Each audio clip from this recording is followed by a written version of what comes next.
Sin más preámbulos, quiero presentarles a José Ricardo Bernal de Audax Italiano, quien nos acompaña hoy de manera remota. Ricardo es actuario ejecutivo de fútbol con más de 10 años de experiencia en la Liga MX y clubes profesionales. Actualmente es director de Estrategia y Desarrollo Deportivo en Audax Italiano, donde diseña un modelo deportivo enfocado en la cultura, procesos, scouting, uso de datos y desarrollo del jugador. Ha ocupado roles en la Liga MX, impulsando la modernización del fútbol mexicano y proyectos como CITEC. También fue director de proyectos y estrategia deportiva en Grupo Salinas, colaborando con Club Puebla y Mazatlán FC. Cuenta con experiencia en competiciones de alto nivel, así como actividades académicas y de investigación en deporte y ciencias de rendimiento. Hoy nos presentará el deporte como un sistema, cómo se toman decisiones en el alto rendimiento. Adelante, Ricardo.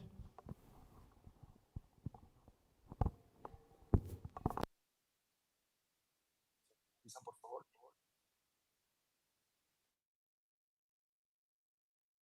Voy a compartir pantalla.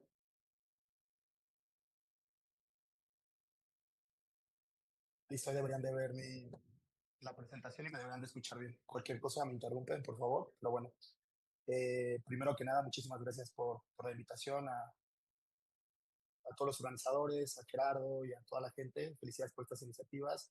Compartir conocimiento en época donde el conocimiento es tanto, yo creo que es importante. Y bueno, la idea de esta charla es poderles compartir un poquito sobre mi experiencia y sobre mi visión sobre el deporte. Bueno, les voy a platicar un poco sobre mí. Yo soy actuario de formación, tengo más de 10 años en la industria del fútbol y bueno, actualmente me desempeño como director de estrategia de desarrollo deportivo en el Audax Italiano, que es un club chileno que se escucha un poco el eco, eh, que se encuentra en Santiago. Somos un club, queremos que decimos que somos el cuarto club en Chile. Actualmente estamos jugando Copa Sudamericana, de hecho actualmente ahorita está el medio tiempo que estamos jugando contra el Vasco de Gama. Y bueno, la idea de esta charla es darles un poquito mi perspectiva y darles unas premisas con el pretexto del deporte como sistema, cómo se toman decisiones en el alto rendimiento. Y bueno, como introducción les quiero decir que el deporte moderno se volvió tan complejo que entenderlo obliga a conectar muchas disciplinas al mismo tiempo. Esta charla tiene cerca de 1000 palabras, aunque probablemente diré unas 5000. Abarca unas 10 ideas centrales y varias obsesiones personales sobre rendimiento, incertidumbre y comportamiento humano. Así que intentaré recorrer todo esto en 45 minutos. Y bueno, vivimos en una era obsesionada con inteligencia artificial, datos y predicción, y aún así seguimos tomando decisiones sobre seres humanos. ¿De qué va esta charla? La charla está dividida en 3 segmentos. La parte 1, que es el deporte se volvió medible, en donde abordaremos 5 premisas. Hoy un club puede medir casi todo. El deporte moderno dejó de ser solamente competencia. Los clubes funcionan como sistemas de toma de decisiones. Mientras más entendemos el rendimiento humano, la diferencia entre ganar y perder suele ser marginal. La parte 2, los humanos siguen rompiendo modelos. La ventaja competitiva ya no es tener información, el talento rara vez sigue trayectorias lineales, los sistemas también producen talento y la última parte y las conclusiones verán sobre el futuro será humano. El deporte se convirtió en uno de los laboratorios humanos más avanzados del mundo, la ventaja competitiva del futuro será entender mejor sistemas humanos. Entonces, hablando de IA y de todo esto que está ocurriendo, quiero hacer un poquito una visión que al final de cuentas quienes van a cambiar las organizaciones no es la inteligencia artificial ni la tecnología ni los datos, sino las personas que tomamos las decisiones. Y al final de la charla me gustaría que nos lleváramos a esta conclusión y así es como la voy a abordar. El deporte como sistema, ¿cómo se toman decisiones en el alto rendimiento? Bueno, en esta era de la información, hoy un club puede medir casi todo. Esta es una noticia que salió hace un par de días del Mister, donde dice el nuevo refuerzo de la Liga MX, Genius IQ, ¿no? Aquí están los titulares. Y entonces hoy el fútbol, en específico el fútbol mexicano, quien hoy lidera el Centro de Innovación del Fútbol Mexicano se llama Raúl González, a quien le mando saludos. Y bueno, hoy han fichado a Genius Sports. Entonces hoy se vive una era en el fútbol mexicano que comenzará a partir de julio, donde han fichado a este partner tecnológico y en donde van a explotar la inteligencia artificial para medir mejor el comportamiento del jugador, para entenderlo en sus dimensiones diferentes, que ahora los tocaré. Y bueno, aquí se anuncia esta noticia, la pongo, porque es la actualidad de lo que se vive el fútbol moderno. Después pongo otra noticia donde FIFA anuncia que han firmado un acuerdo con Lenovo en donde para el Mundial utilizarán tecnología con inteligencia artificial Y bueno, aquí es portada. Y al final un partnership que han firmado Microsoft con la Premier League. Entonces, hoy en el fútbol se mide absolutamente todo. Quiero decirles, para un poco más de contexto, que un club deportivo vive en dos dimensiones. La dimensión que es la parte corporativa, la cual yo no tocaré hoy, y la parte deportiva, que es de la que yo me encargo. Entonces, pongo esta imagen donde está mi capitán Marco Collao, y donde hoy, actualmente, cuando decimos que hoy un club puede medir casi todo, les muestro lo que mide un fútbol de la elite. Entonces, en la primera parte vemos que mide variables de rendimiento físico. Aquí viene un poco la distancia total, la intensidad, etcétera, todo ese tipo de variables. Mide también la dimensión táctica, mide la toma de decisiones, mide la inteligencia del juego, se mide el balón parado, se mide el scouting y el reclutamiento, se mide la dimensión psicológica, se mide la economía y el mercado del jugador. Entonces, en esta infografía nos damos cuenta que el jugador está medido en 8 dimensiones diferentes. Entonces, el jugador que hoy lo vemos disputando 97 minutos en el campo, todo esto se evalúa mientras él está jugando. Entonces, en el club se puede medir casi todo. No voy a entrar en especificaciones de qué puede medir, y de cada una de las variables. Intento dar una visión muy genérica, pero actualmente esto es lo que hoy se mide en el fútbol y eso es al menos lo que medimos en Audax Italiano. ¿Y cuál es la conclusión de esto? Hoy un club puede medir casi todo, y aún así seguimos sin poder diseñar un equipo campeón. Eh, Hablando de dimensión física, por ejemplo, ¿cuál es una métrica real que hoy se mide? En la Premier League, más del 45% de los goles vienen precedidos por una acción de alta intensidad en los segundos previos. Es decir, hoy ya no basta con que un jugador se mida cuánta distancia recorre, si un jugador tiene buena condición física, que podría ser un término muy común. Hoy, ¿qué es lo que marca la diferencia entre ganar o no? Por ejemplo, se buscan jugadores que tengan una alta capacidad en acciones de alta intensidad en los segundos previos al gol. Entonces, aquí en este estudio analizamos que en la Premier League el 45% de los goles vienen precedidos de una acción de alta intensidad. ¿Cuál es el insight clave de esto, de medir el rendimiento físico? Que el fútbol moderno premia la explosividad, no solo el volumen físico. Hablando de otra dimensión como la dimensión táctica, pongo un ejemplo de una métrica real. Manchester City y Arsenal lideran Europa en control territorial y ocupacional racional de espacio. ¿Cuál es el insight clave? Hoy se mide el espacio igual que antes se medía la posesión. Es igual de importante tener el balón como dominar el espacio territorial o el control territorial. Cuando hablamos de la dimensión toma de decisiones, un ejemplo o una métrica real, el Brentford terminó top Premier con menos tiros, pero mejor calidad promedio. Hoy es importante la métrica de expected goal sobre remates. ¿Qué quiere decir este insight clave de medir la toma de decisiones? Decidir mejor. Vale más que atacar más. Cuando hablamos de la dimensión inteligencia de juego, por ejemplo, una métrica real, Kevin De Bruyne y Rodri son estudiados por frecuencia de escaneo antes de recibir 18 escaneos por minuto. Son jugadores más inteligentes. Son jugadores que toman decisiones con el balón por encima de la media. ¿Qué quiere decir esto? Que la elite procesa información antes de tocar el balón. Cuando hablamos de la dimensión balón parado, el Arsenal marcó más de 20 goles de córner entre las temporadas 2023 y 24, 2024 y 2025. Es un récord en la Premier League. Es decir, que el balón parado ya es una ventaja estructural. Nosotros en Audax Italianos, por ejemplo, contratar un delantero que en Chile te haga 10 goles por temporada, nos costaríamos $2 millones en contratarlo. Nosotros somos un club pequeño, no tenemos ese recurso. ¿Qué hacemos? Hay que buscar otro tipo de ventajas competitivas. De aquí es donde entra el balón parado. Entonces, generalmente los grandes clubes y las ligas más importantes que trabajan el balón parado te dicen que el 35 y el 40% de los goles que hará tu equipo serán a través del balón parado, lo cual la importancia de tener muy claro lo que es el balón parado. La dimensión de scouting y reclutamiento, ¿cuál es la métrica real? Por ejemplo, que el Brighton vendió jugadores por más de 500 millones en los últimos 5 años gracias a un modelo de scouting basado en datos. Un modelo claro en México de este tipo de ventaja competitiva lo tiene ahora el Necaxa, que cada mercado vende jugadores entre 3 y 4 millones de dólares, por ejemplo. Hoy se inició la venta de un jugador a un equipo suizo del Necaxa. En diciembre vendieron a un central al Atlanta por casi 4.5 millones de dólares. Y hay muchos ejemplos de este tipo de clubes que lo hacen realmente bien. ¿Cuál es el insight clave de scoutar y reclutar bien? Detectar antes, genera ventaja deportiva y financiera. Compras un jugador en $1 millón y lo vendes en 4 millones de dólares, ahí hay ventaja financiera. Otra dimensión, la psicología y la carga mental. Clubes de élite en UEFA monitorean sueño, estrés, fatiga cognitiva y bienestar emocional diariamente. la mente también impacta el rendimiento competitivo. Yo creo que esta es el área más emergente hoy en el fútbol, el área que falta mucho por explotar y la que yo creo que determina que se ganen partidos o no, tiene que ver con la psicología y la carga mental. Y la última, economía y mercado. Benfica, Ajax y Red Bull multiplican el valor de su jugador, 2.5 su valor tras 2-3 temporadas con minutos. El talento joven es un activo compuesto. Pero como les decía anteriormente, hoy un club puede medir casi todo y aún así seguimos sin poder diseñar un equipo campeón. Esa es la premisa uno. Otra premisa sobre esto es, y aún así seguimos equivocándonos.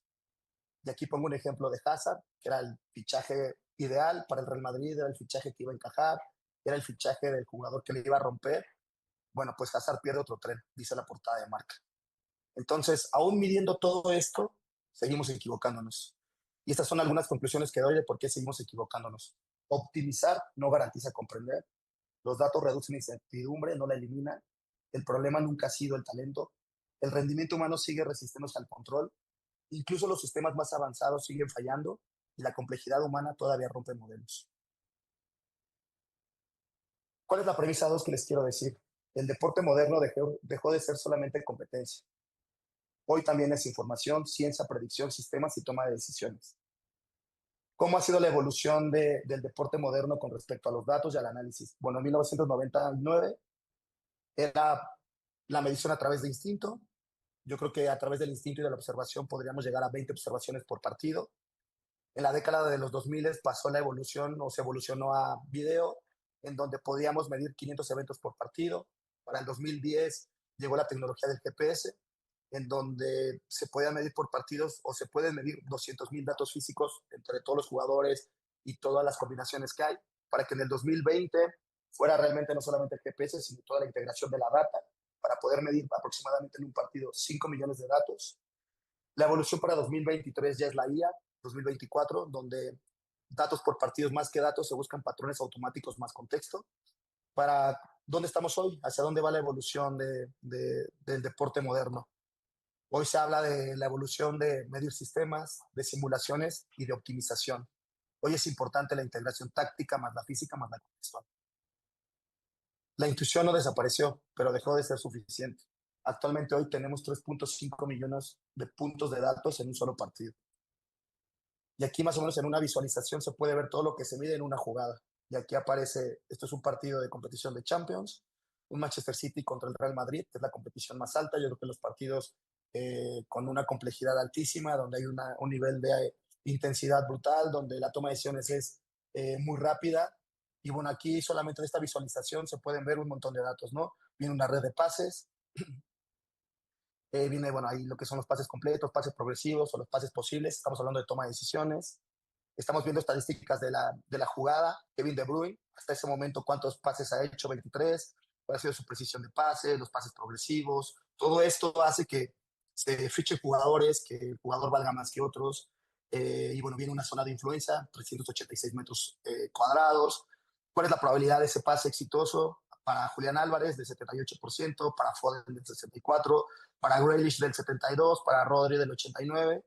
Y bueno, aquí viene una variable que es el expected rate de la jugada, 0.76 de impacto, la precisión recibida, cuánto tiempo tiene para tomar una decisión, 1.2 segundos bajo presión, y viene un mapa posicional de esa jugada en específico.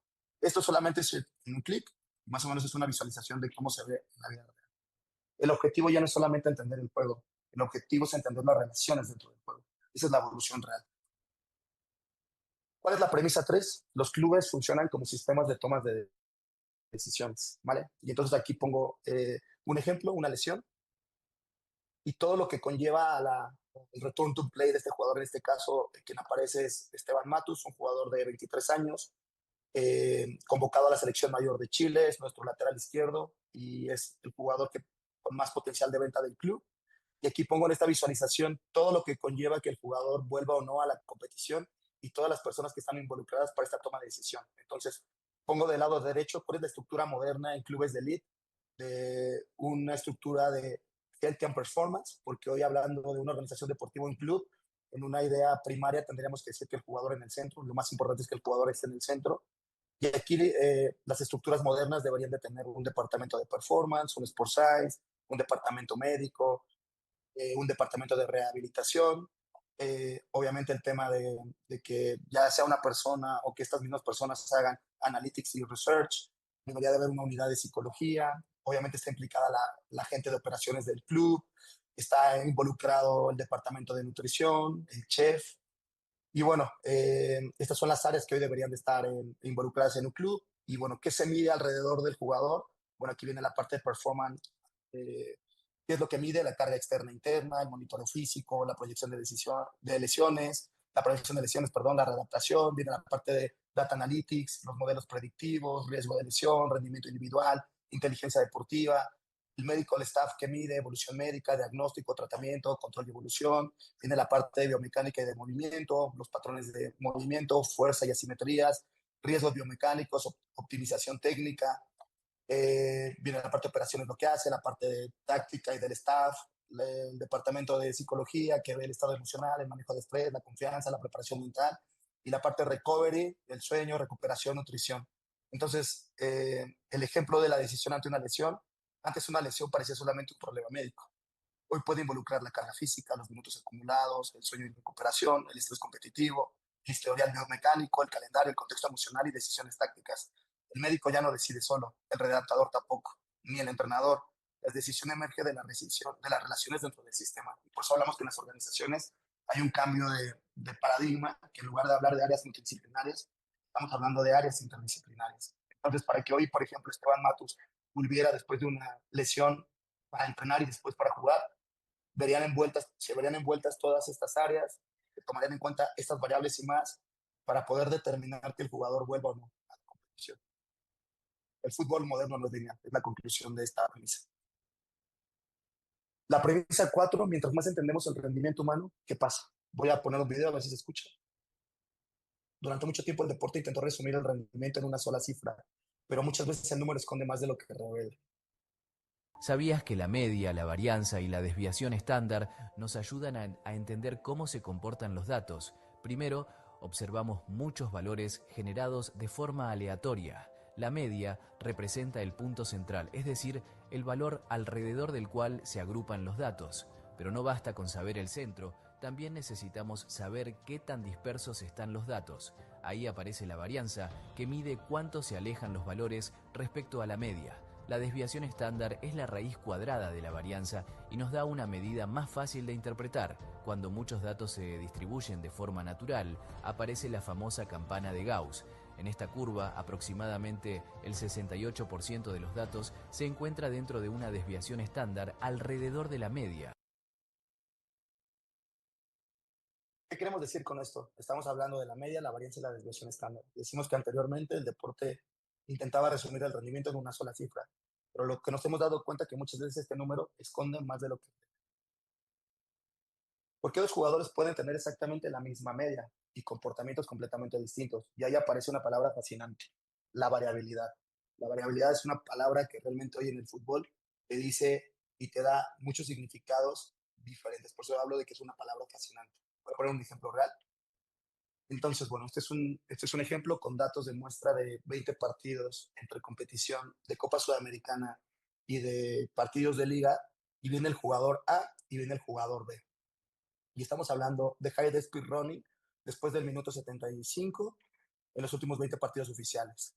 Entonces, en el jugador A viene que la distancia recorrida a esta velocidad, que es por encima de 19.8 kilómetros por hora, ahorita explicaré por qué es importante tanto el tramo como la velocidad, nos dice que el jugador A tiene una media de 129.4 metros, una desviación estándar de 54.7. La varianza ahí viene de 2.990 y un coeficiente de variación de 42.2. ¿Qué vemos en esta distribución de este jugador? Que hay una alta dispersión, que hay una grande oscilación en rendimiento y que hay una baja fatiga. Y aquí viene más o menos, vienen los 20 partidos y viene el gráfico de cómo son esos picos. Es decir, que es un jugador muy volátil. Y luego viene el jugador B, que estamos hablando de un perfil más consistente. Son datos reales. Este jugador tiene una media de 128.7 metros en estos últimos minutos a esa velocidad, con una desviación estándar de 13.6 metros, con una varianza de 184.6, con un coeficiente de 10.6. ¿Y cuál es el resumen de esta distribución? Hay una baja dispersión, que es que el rendimiento es estable bajo fatiga a lo largo del tiempo. Y aquí viene muy, muy gráfico el comportamiento de ambos. Ambos jugadores tienen prácticamente la misma media. Parecería que son jugadores iguales sobre esta variable en este tiempo, pero nos damos cuenta con este tipo de estadístico, con este tipo de variables, que son comportamientos totalmente diferentes, ¿no? Entonces, un jugador, el jugador A es más volátil, como les decía, y un jugador B más consistente. ¿A quién ficharías? ¿Quién jugaría? Estos son el tipo de decisiones que se toman en los clubes de la élite. Eh, y bueno, eh, el fútbol moderno empezó a entender que el rendimiento no es solamente producción, también es estabilidad bajo estrés, que es la conclusión. Entonces, si tuviéramos que elegir entre un jugador o el otro, para mí vale más un jugador que es estable y que es estable bajo estrés. Podemos llegar hasta esa especificidad. El jugador en teoría, tienen las mismas métricas, pero un jugador es más estable y además es más estable bajo el estrés, por eso de los últimos 15 minutos. Porque es importante el tramo de los 75 minutos a esta alta velocidad, porque la fatiga neuromuscular y cognitiva aparece generalmente en este lapso de tiempo, disminuye la precisión, la velocidad de decisión y la capacidad de repetir esfuerzos en estos últimos minutos.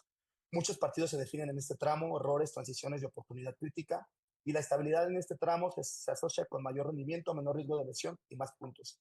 Entonces queremos jugadores más estables en este lapso de tiempo.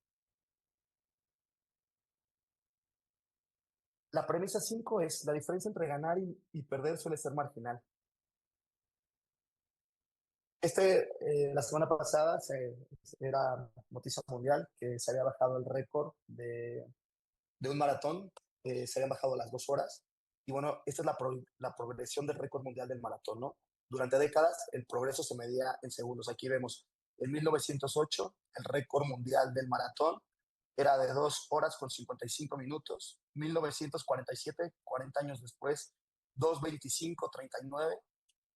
20 años después, de 2 horas con 09 minutos. 20 años después, 2 horas con 6 minutos. 15 años después, 2 horas 04 minutos. Es decir, que en los últimos 80 años o durante décadas, el progreso se medía en minutos.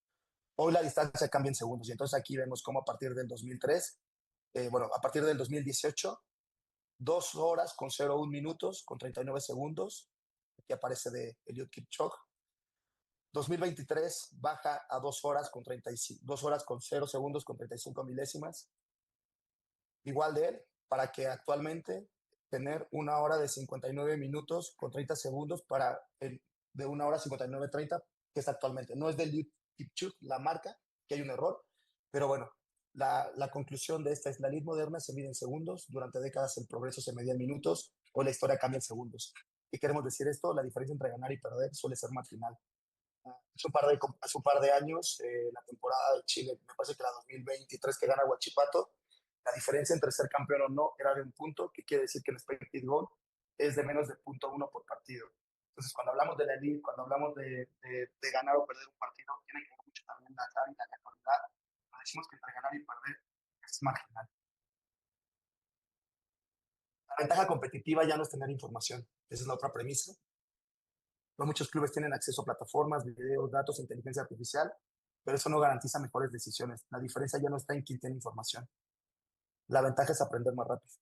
Esto es un ejemplo real de lo que estamos desarrollando en Audax Italiano. Audax Italiano, nosotros tenemos más o menos, les explicaba en la diapositiva o en la premisa número 1, todo lo que medimos de un jugador en el tema físico. Y bueno, nosotros entendimos que no basta solamente con medirlo y con tener información, sino que también es importante integrarlo y tenerlo en un sitio para que nosotros mismos le demos el contexto que querramos, le demos el sentido que nosotros consideremos y lo adaptemos pues, a lo que a nosotros nos conviene, que en este caso es al modelo Audax, al tipo de club que nosotros somos. Y bueno, aquí tengo que contarles que nosotros hemos contratado a 2 científicos del dato para desarrollar esto, que es un sitio que tenemos, donde toda la información la tenemos acá. Y esta contratación de 2 científicos del dato ha sido a través de una alianza estratégica que tenemos con Sport Data Campus, porque es importante que en las organizaciones uno no puede ir solo e intentar competir. Hay que ser parte de un ecosistema en esta búsqueda de la excelencia deportiva. Es importante aliarse y tener aliados estratégicos, y no solamente tiene que ver con tener aliados como otros clubes, sino también como entidades deportivas, académicas y otro tipo de colaboraciones. En este caso nosotros tenemos una colaboración con Sport Data Campus. Sport Data Campus se dedica también a brindar cursos y donde también ellos a sus alumnos les dan como uno de los de las ventajas de estudiar con ellos es dar prácticas, en este caso con clubes profesionales, en este caso con Audax. Y nosotros en torno, usando más bien como parte de esta colaboración, hicimos, hicimos la búsqueda de los científicos del dato. Y nos llegaron cerca de 100 solicitudes para contratar originalmente a un científico del dato. Filtramos todos los currículums y llegamos a 40 entrevistas. Las entrevistas las hice yo. En este caso, la estructura de Audax hay un presidente que es Santiago Siley, que es el dueño. Está la parte corporativa, que hay un general manager, y luego en la parte deportiva está mi posición, que es una posición transversal. Y a mi paralelo está el director de fútbol. Entonces, la idea es como intentamos ser muy ágiles, también ser rápidos es una ventaja competitiva. Y en este caso nos ahorramos todo el tema de recursos humanos y eso. Realmente a mí me tocó hacer esta entrevista para que al final hubiera 6 finalistas. La realidad es que el background de estos científicos del dato, todos tenían alguna carrera afín al tema de numérico. Algunos de ellos modelaban y también programaban, y otros también tenían la parte de que tenían algún curso de entrenador o de dirección deportiva, lo cual hace, yo creo que es un perfil muy completo. Y bueno, después de esta búsqueda, llegamos a una entrevista con 6 científicos del dato. Se involucró el Prezi, porque al final la idea de todos los proyectos que tiramos en Audax no solamente es llevarlos a la parte teórica, sino más bien todos los proyectos que nosotros desarrollamos tienen una consecuencia en el verde. Todos tienen una aplicación real. Aquí vienen, en esta imagen viene cómo está segmentado nuestra manera de visualizar el dato, que está la parte de análisis de rendimiento, que tiene que ver con medición de procesos, el rendimiento de jugadas de balón parado, con la importancia que les decía de lo que era set piece, el tema de los reportes, de los perfiles y del rendimiento ofensivo. Viene otra dimensión que es la parte de scouting, los perfiles posicionales, el calibrador de perfiles, la comparación de jugadores, top roles por posición, índice de similitud, para al final también tener una parte que es análisis de negocios. Nosotros vemos el análisis del plantel con respecto a los otros rivales. Ahora mismo yo les decía que estamos jugando competición internacional, nos acaban de empatar, por cierto, vamos 1-1. Nosotros, por ejemplo, en este análisis de negocio nos dimos cuenta que todos los clubes que juegan, obviamente, competición local, que es liga, y al mismo tiempo juegan competición internacional, los clubes chilenos generalmente, cuando pasa esto, batallan mucho en la competición local, porque hay una diferencia económica y de estructural de lo que es el fútbol chileno con respecto al fútbol argentino o brasileño, que son nuestros rivales o mayores competidores. Nosotros en este análisis decíamos que íbamos a darle, obviamente, íbamos a jugar con los titulares en la competición local, y para la competición sudamericana, que para nosotros es un premio, es un gran aparador, íbamos a rotar. Esa era como la decisión de negocio que nos dicen los datos.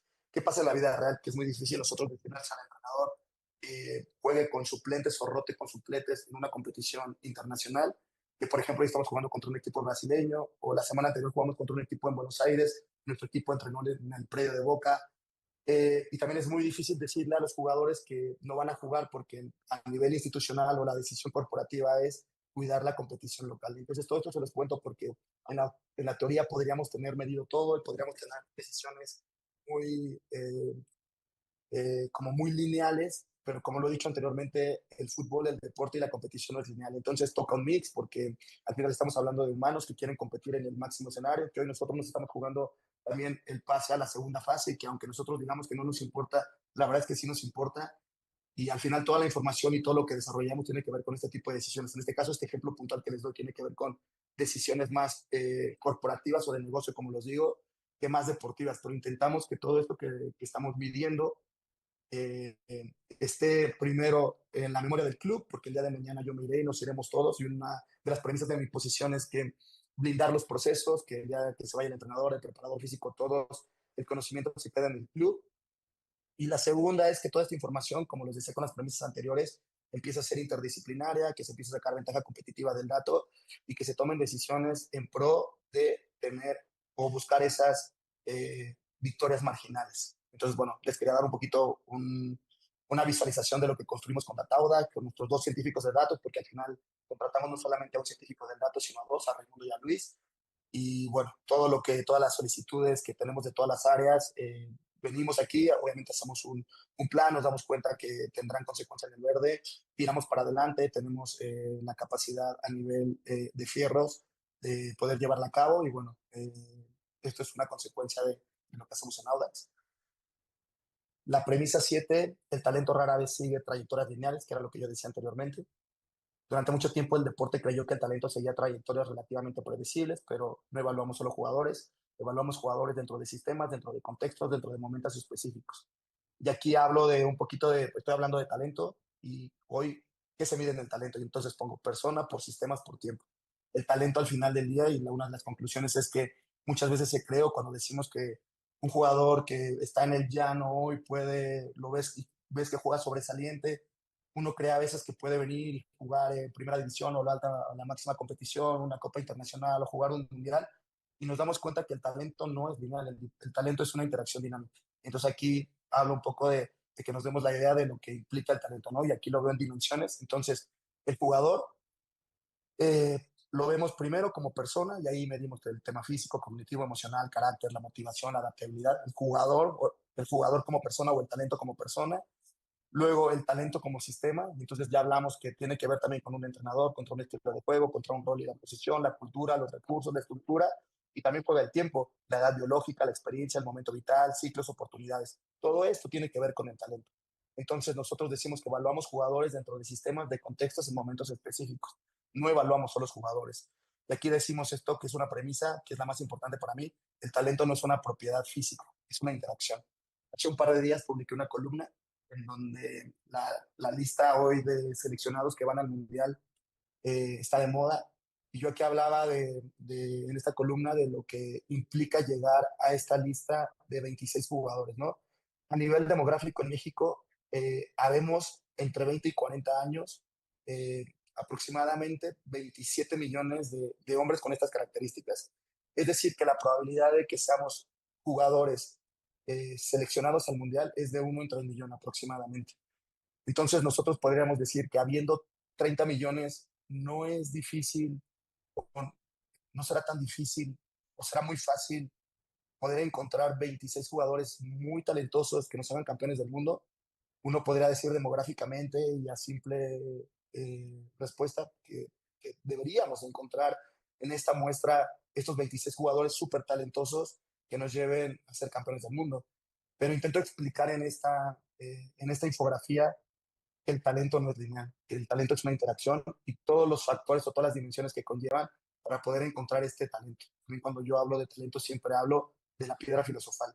Este concepto lo uso en el amor y lo uso en el talento, pero cuando yo digo que es la piedra filosofal, muchas veces es que la piedra filosofal, que es una premisa que yo lo leí por primera vez en El Alquimista, decía la piedra filosofal que muchas veces estas personas, los alquimistas, buscaban esta piedra filosofal y la piedra filosofal lo que hacía era que cualquier metal se convertía en oro. Entonces ellos se la pasaban buscando algo extraordinario que posiblemente exista, pero no sabes si existe.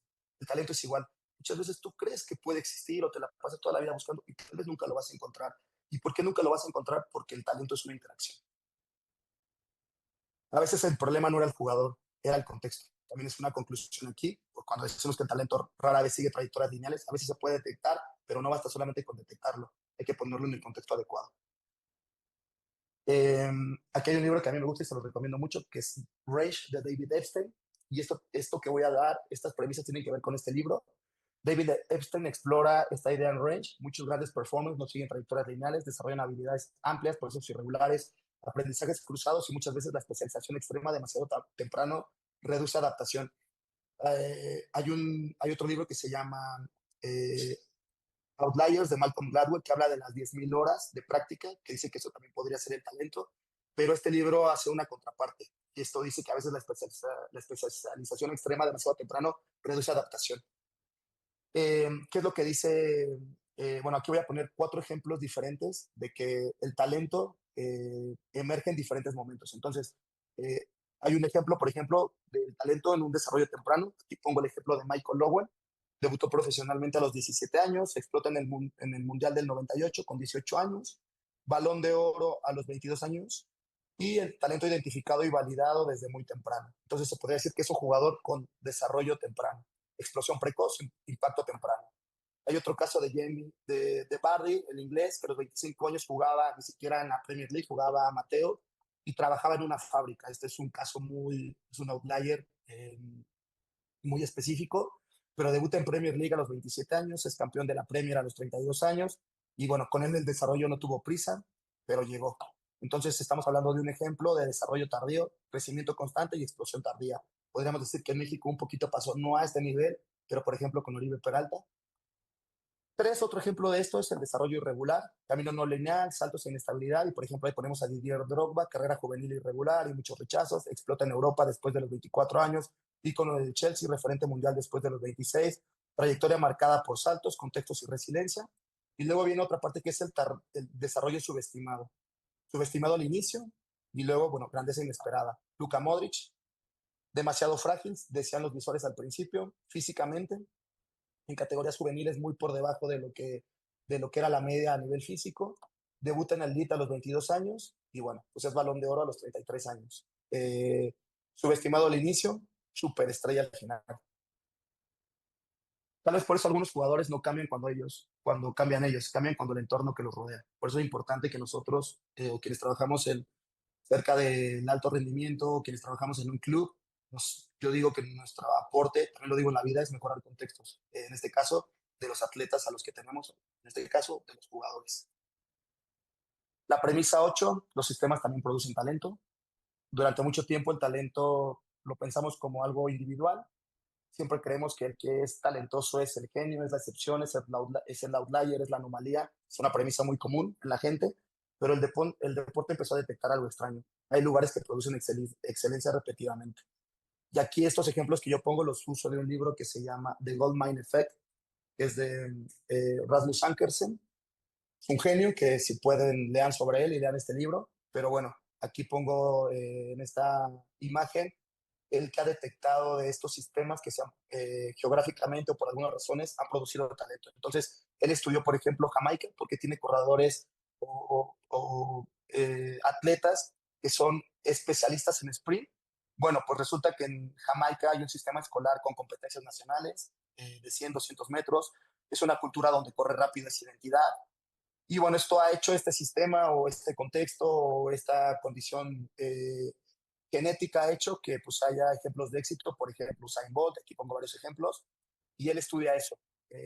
Viene la parte de Serbia, ¿no? Que ahí son especialistas en básquetbol y bueno, sé que cuál es el sistema que hay alrededor de ello, formación táctica y técnica desde temprano, traducción de entrenadores y juego colectivo, ligas competitivas que exigen y desarrollan, y ejemplos de éxito, por ejemplo, Jokic o Luka Doncic, que está ahora en los Lakers, viene la parte de Corea del Sur, ellos son especialistas en desarrollar golf femenino, y aquí viene que, bueno, ellos disciplina y entrenamiento desde edades tempranas, hay tecnología, análisis y perfección técnica, éxito en una generación que abre camino, aquí vienen tres referentes, tres ejemplos de éxito, viene la parte de Uruguay, que es una población donde hay 3.5 millones de personas, son 2 veces campeones del mundo, la pasión y cultura futbolística desde la infancia, competitividad y picardía en la calle, hay baby fútbol desde los 5 años, también yo digo que ahí ocurre algo que como la muestra es tan pequeña, de 3.5 millones de habitantes, 500,000 juegan al fútbol, yo entendería que ahí se tiene detectado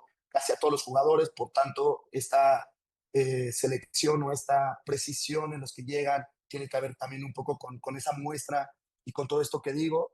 Y bueno, hay una historia de gloria que inspira y presiona, y bueno, aquí vienen algunos de los casos de éxito. Viene la parte de Kenia, donde son especialistas en atletas de medio fondo, entrenan en altura desde niños, hay clúster de corredores a alto volumen, camino de ascenso y reconocimiento, y vienen aquí algunas figuras. Y por ejemplo, en Australia hay todo un sistema diseñado para el tema de natación, cultura acuática y acceso desde jóvenes, ciencia aplicada al rendimiento, Sistema Nacional de Desarrollo de Talento. Ejemplos de éxito, bueno, ahí vienen Ian Thorpe y varios, y bueno, son potencia mundial en Juegos Olímpicos. Entonces, lo que quiero decir con todo esto, con esta premisa de Rasmus Ankersen, es que, bueno, que la ventaja competitiva no es solamente detectar talento, es construir sistemas capaces de producirlo repetidamente. Me faltan dos y acabamos. El deporte se convirtió en uno de los laboratorios humanos más avanzados del mundo. En el alto rendimiento, la innovación es opcional, porque alguien siempre está aprendiendo más rápido que tú. Pongo unos ejemplos de qué está innovándose actualmente y cuál es la acción real. Por ejemplo, en Fórmula 1, qué innovación aplicada hoy, la telemetría en tiempo real. ¿Cuál es la acción real? Ajustan estrategia de pits y neumáticos vuelta a vuelta. En la NBA hay tracking especial y biomecánico. ¿Cuál es la acción real? Pues que se gestiona carga física y se previenen lesiones. La NFL tiene modelos probabilísticos específicamente en decidir cuándo jugar un cuarto down, por ejemplo. En la natación hay videos subacuáticos y biomecánicos que ¿qué hacen? Pues corrigen eficiencia de brazadas y reducen resistencia al agua. En el ciclismo hay sensores de potencia y aerodinámica aplicadas que hacen que optimizan watts por kilogramo y posición para reducir la resistencia al viento. En el fútbol, lo que hemos dicho, IA más tracking, más scouting algorítmico, cuál es la acción real, que se detectan patrones de rendimiento, reducen incertidumbre en fichajes y optimizan decisiones tácticas. Tal vez por eso muchas de las innovaciones que nacen en el deporte terminan viajando después a otros lugares. Liderazgo, cultura, toma de decisiones, aprendizaje organizacional, manejo de incertidumbre, trabajo colectivo, gestión del talento, resiliencia, adaptación, etcétera, etcétera. Porque el deporte dejó de ser solamente deporte. Y la última premisa con la que cierro es la ventaja competitiva del futuro será entender los sistemas humanos. Todo esto de lo que ha hablado, para mí tiene que ver con esto. Hablamos de muchas cosas, pero todo tiene que ver al final con entender los sistemas humanos. Entonces, ya no se trata solamente de optimizar variables. ¿De qué se trata? De entender todas estas dimensiones, de todas estas interacciones, para entender que los sistemas humanos. Y entonces hablamos de rendimiento que emerge. Y aquí hablo, por ejemplo, en este mapa se puede ver, por ejemplo, la importancia del aprendizaje, la experimentación, la reflexión, la adaptación, el aprendizaje social, la identidad que te da propósito, sentido, pertenencia, la confianza en una organización, en una persona, seguridad psicológica, dependencia positiva, la toma de decisiones que tiene que ver con criterio, intuición, análisis al contexto. El comportamiento colectivo, estamos hablando de coordinación, roles, sincronía, cooperación. La adaptación, flexibilidad, resiliencia, antifragilidad, que es una palabra que me gusta mucho, les recomiendo ese libro de Nassim Taleb, Antifragilidad. Esta palabra dice que uno crea a partir del caos, pero bueno, podríamos hablar toda una charla de antifragilidad. La importancia del feedback y la retroalimentación, la importancia del contexto, la importancia de las relaciones, la importancia del liderazgo, la importancia de la cultura, todas estas dimensiones que nos darán a la organización, alineación cultural, influencia recíproca, interdependencia funcional, sentido compartido, coordinación dinámica, confianza distribuida, etcétera, etcétera, etcétera, porque al final la interacción de todo esto hará que tengamos una mejor organización, que tomemos mejores decisiones, por eso la importancia de comprender los sistemas humanos. Para cerrar, esta es la última diapositiva. Quizá esta sea la paradoja del deporte moderno. Mientras más sofisticadas se vuelven las herramientas para tomar decisiones, más decisivo se vuelve comprender aquello que no puede reducirse completamente a una variable. Porque la ventaja competitiva del futuro será entender mejor los sistemas humanos. Y con esto acabo la charla. Muchas gracias.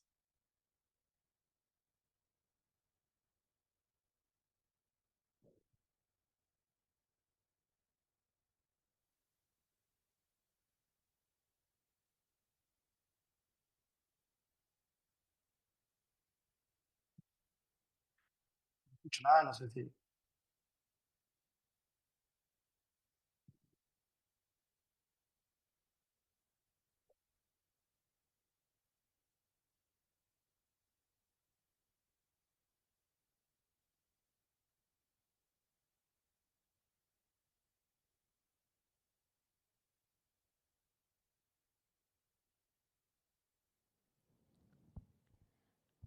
Agradecemos a Ricardo por compartirnos tan enriquecida charla y abrimos un espacio para realizar preguntas.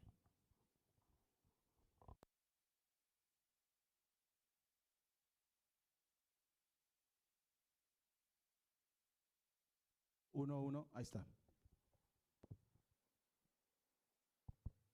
Hola Ricardo, mi pregunta es, ¿qué inteligencia artificial recomiendas tú específicamente para hacer un profiling deportivo como los que mostrabas?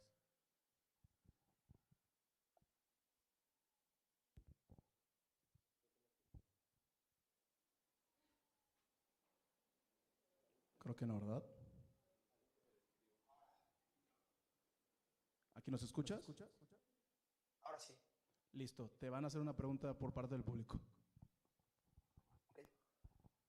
¿Me escucha Ricardo?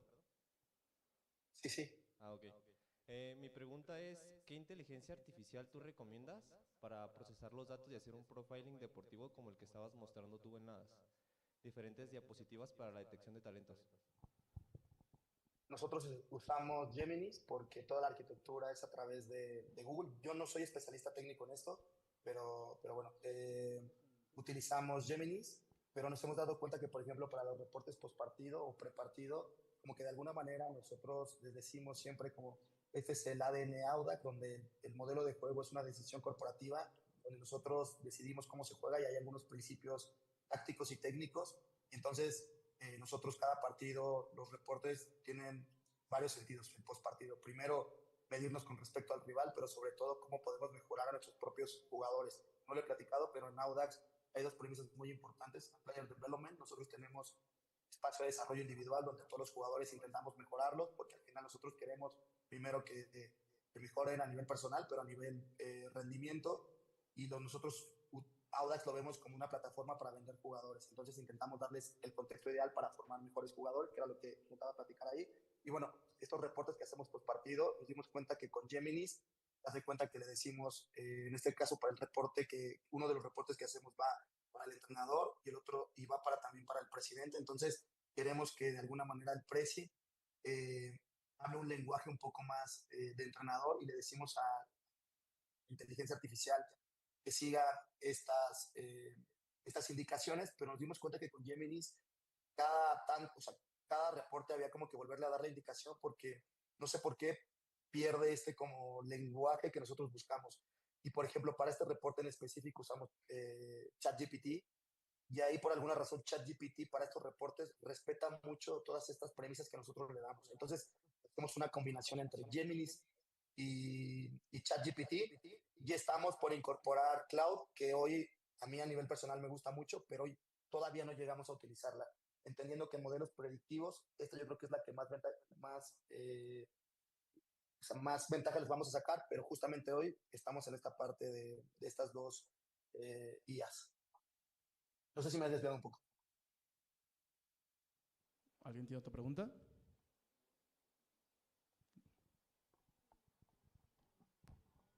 Hola,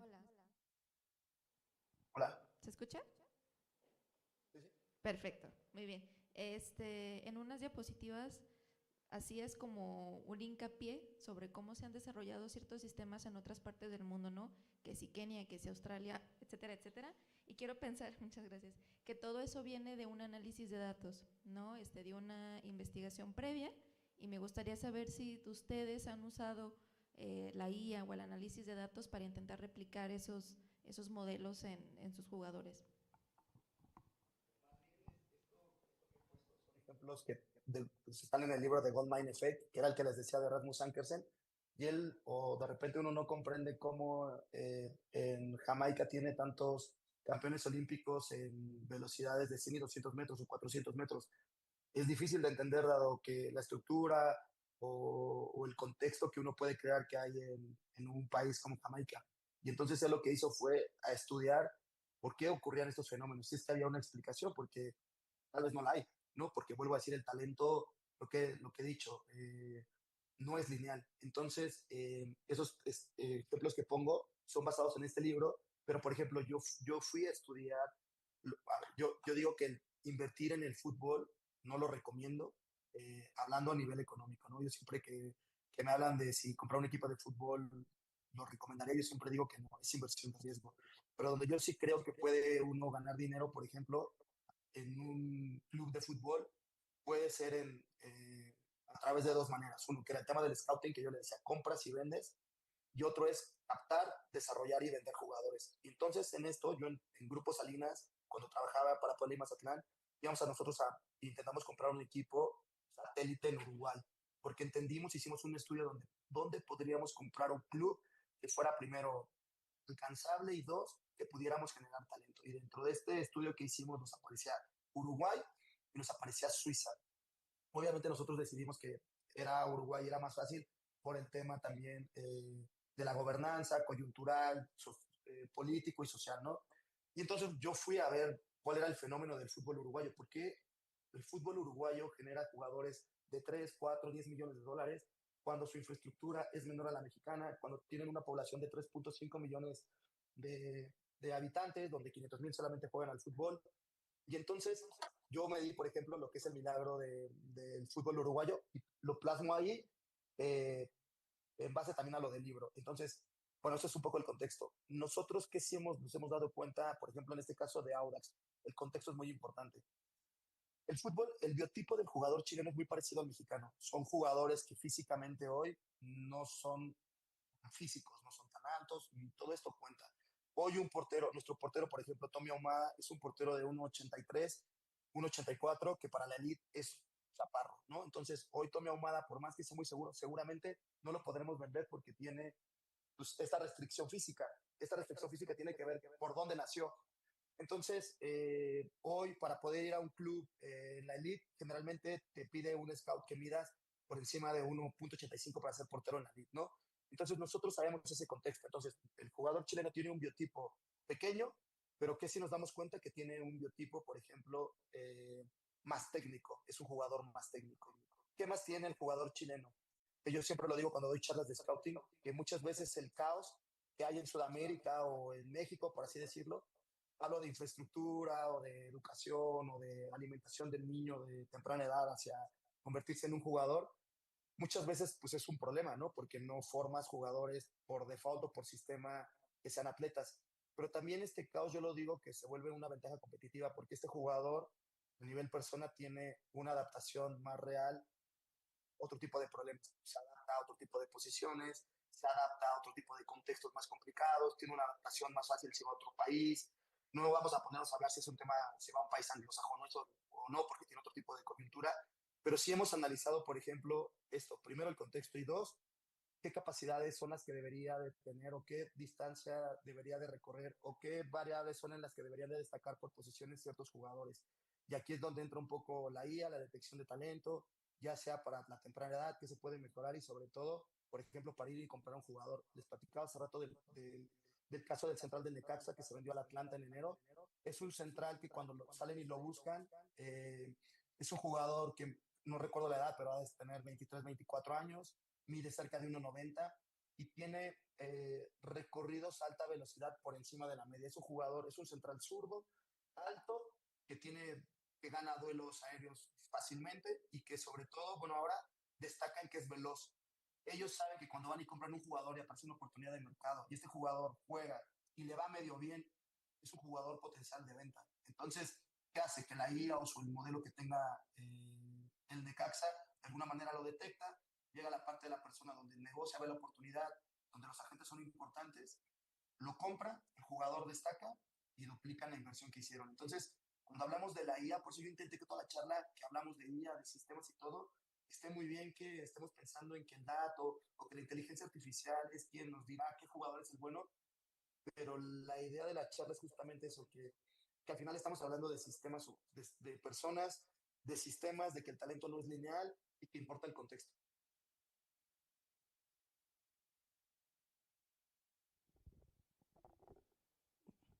Sí, uno.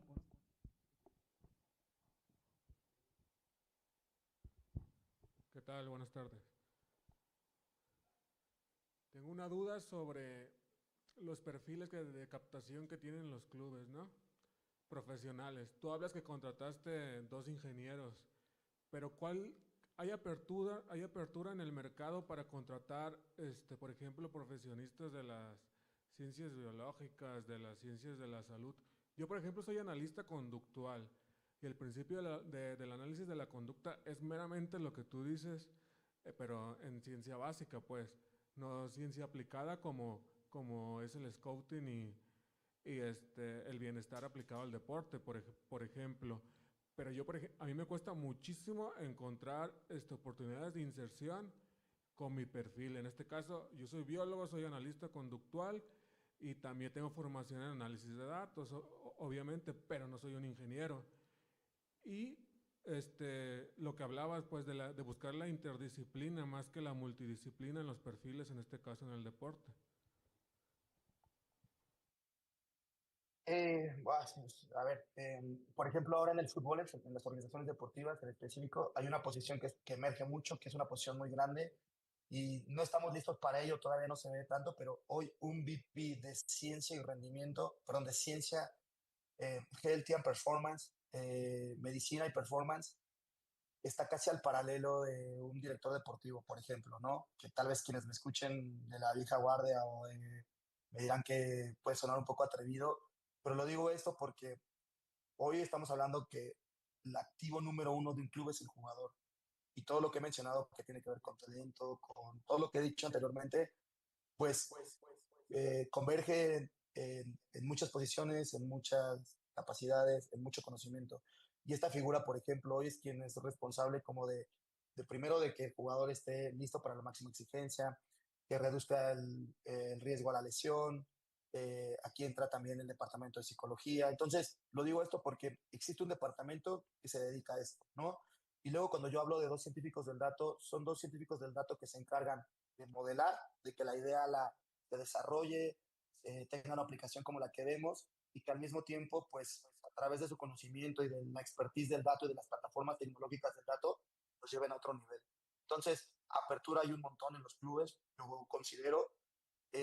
Obviamente cada vez se busca más la especialización porque no basta con que sean especialistas en datos, hay que ser especialistas en datos en el fútbol. A mí me gusta mucho contratar profesionistas que no sean siempre sesgados con el fútbol. De hecho, estos dos científicos del dato que se llaman Luis y Raimundo, que les pongo nombre, que son brillantes, eh, ellos vienen de la parte de trabajar para Amazon o para este tipo de plataformas, tienen experiencia y tienen background un poco con el tema de que les he dicho que han hecho un máster, que han tenido una experiencia de hacer prácticas con clubes y bueno, realmente lo que buscas con contratar este tipo de perfiles es pues que te lleven a otro nivel. No sé si me he desviado, pero para mí hay apertura y para mí todo el tema de científicos del dato, de personas con perfil de psicología, del entendimiento humano, para mí tienen mucha cabida en el fútbol. De hecho, justamente de eso va la charla, de que no pensemos la tecnología y de que seamos especialistas en el Y Scout y de StatsBomb,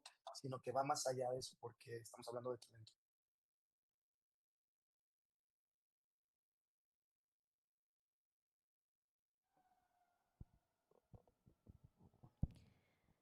Muchas gracias, Ricardo, por compartirnos toda esta información y tu experiencia en la Masterclass El Deporte como Sistema, cómo se toman decisiones de alto rendimiento. Sin duda alguna hemos aprendido muchísimo de ti el día de hoy.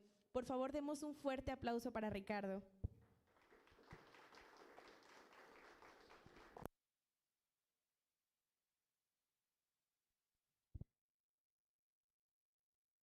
Continuando con el programa, quiero presentarles a nuestro siguiente ponente.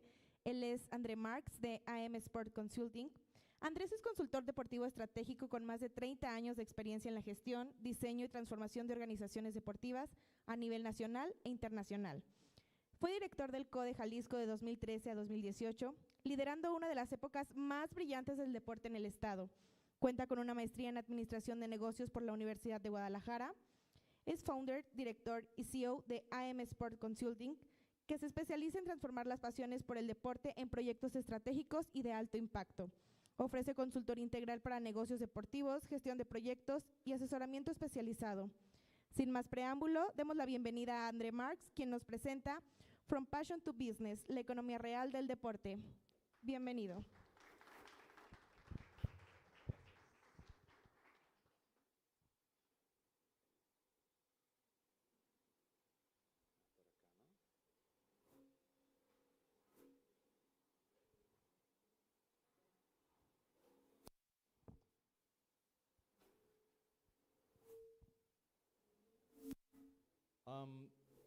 Durante muchos años, durante prácticamente 30 años que he estado cerca del deporte, he visto cómo ha transformado el deporte, no solamente en el deporte de alto rendimiento, sino en su práctica, en su desarrollo, en su promoción, en varios sentidos. Este cambio o esta transformación deportiva se debe fundamentalmente en distintos aspectos, ¿no? Y aquellos que han sabido aprovechar o entender más bien esta transformación o cómo ha ocurrido este cambio, porque todas las transformaciones y todos los cambios ocurren a través de necesidades, ¿no? Entonces, en este sentido, aquellos equipos, clubes, naciones, comités olímpicos, federaciones internacionales que han entendido cómo se ha dado esta transformación del deporte, pues han salido adelante y han convertido su modelo deportivo en un modelo ampliamente exitoso. Y es lo que vamos a hablar el día de hoy. Hablaremos cómo esta formación ha influido directamente en los resultados deportivos el día de hoy y cómo se ve el deporte en este momento, a cómo se veía hace 3 décadas, hace 5 décadas. Ya lo decía Ricardo, este desarrollo que ha tenido, y ponía él como ejemplo cómo ha sido el récord mundial del maratón, que el día de hoy Sebastian Saue logra recorrer esa distancia en 1 hora, 59 minutos y 30 segundos, que es increíble, que hace muchos años era prácticamente impensable. Y bueno, esta transformación radica, y es lo que vamos a hablar fundamentalmente, y este es mi mensaje del día de hoy, esta transformación radica en cómo gestionamos, cómo trabajamos, cómo desarrollamos el deporte, cómo nos organizamos, cómo creamos un modelo que me pueda garantizar a mí, sobre todo, que el deporte tenga sostenibilidad, que ese es uno de los principales retos del deporte, que sea sostenible. Si yo hago un evento deportivo, pues yo quiero que ese evento deportivo sea durante muchos años, no solamente los 2 o 3 primeros años que obtuve un apoyo fundamentalmente o particularmente de una institución o de un organismo, y no desarrollé un modelo de sostenibilidad a largo plazo, y estos eventos suelen perderse. Entonces, esto es lo que vamos a hablar el día de hoy, cómo se gestiona, y a través de esa gestión que radica fundamentalmente esta transformación deportiva a lo largo de muchos años, ha dado los resultados que hoy vemos y que hoy hablamos de cifras como Dallas Cowboys, que lo vamos a mencionar, como el equipo del Real Madrid, como grandes marcas deportivas que han generado prácticamente un punto importante en el ingreso per cápita en cada uno de los países donde se desarrollan estos modelos o estos proyectos deportivos. Entonces, en base a esto, el tema de hoy es la economía real del deporte, ¿no? Para hacer deporte, ¿qué necesitamos? Para mantener un club deportivo, ¿qué requerimos? Recursos. Recursos en todos los sentidos, ¿no? Necesitamos condiciones, necesitamos herramientas, necesitamos mantener a este club durante varios años, durante un periodo más largo, y esto es precisamente lo que fundamentalmente radica esta transformación, una de las principales transformaciones, ¿no? Se atora un poquito el... ¿O si me ayudan ustedes? ¿Sí? ¿Mejor? Ok. ¿Cómo nace el deporte? En el año 1896, cuando nacen los Juegos Olímpicos, nacen a través de una pasión de una persona, ¿no? En donde se crea un evento, en donde se dice que la filosofía es participar, la filosofía es la paz mundial, la universalidad del deporte. Es decir, existe una pasión muy grande. Cuando arrancamos un proyecto deportivo, todos los que estamos viendo esta conferencia, los que están aquí presentes el día de hoy, tenemos una gran pasión por el deporte.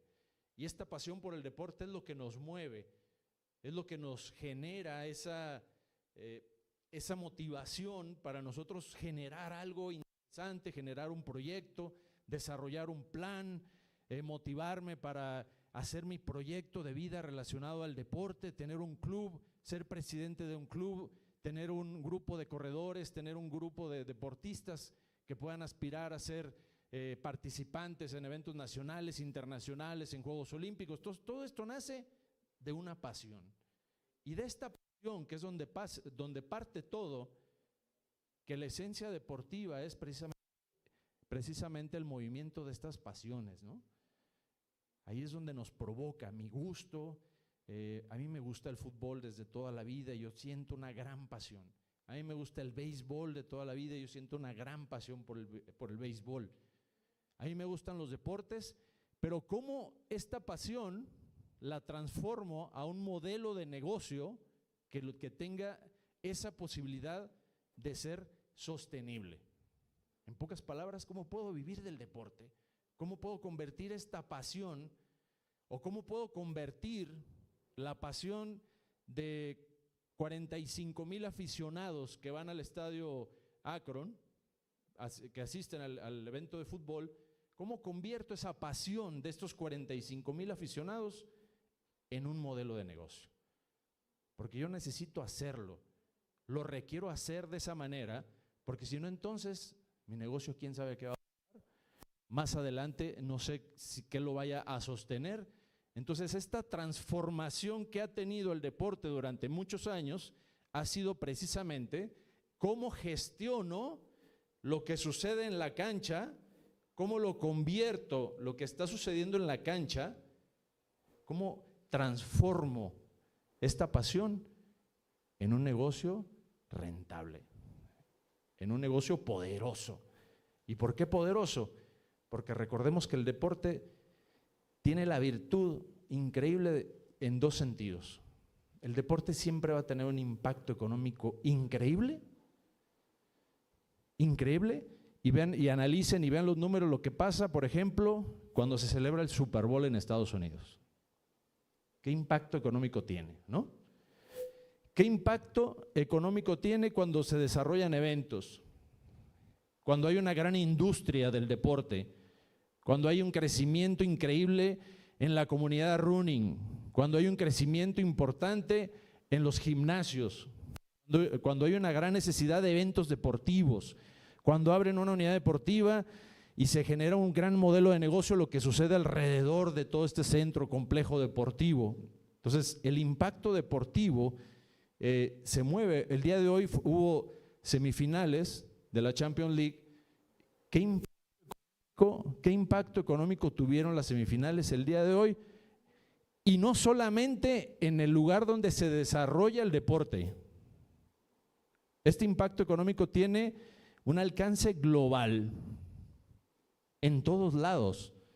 Donde se transmite o donde se transmitió el día de hoy la semifinal, una de las semifinales de la Champions League, pues tuvo un impacto económico hasta del restaurante que el día de hoy transmitió esa semifinal, tuvo un impacto económico, ¿no?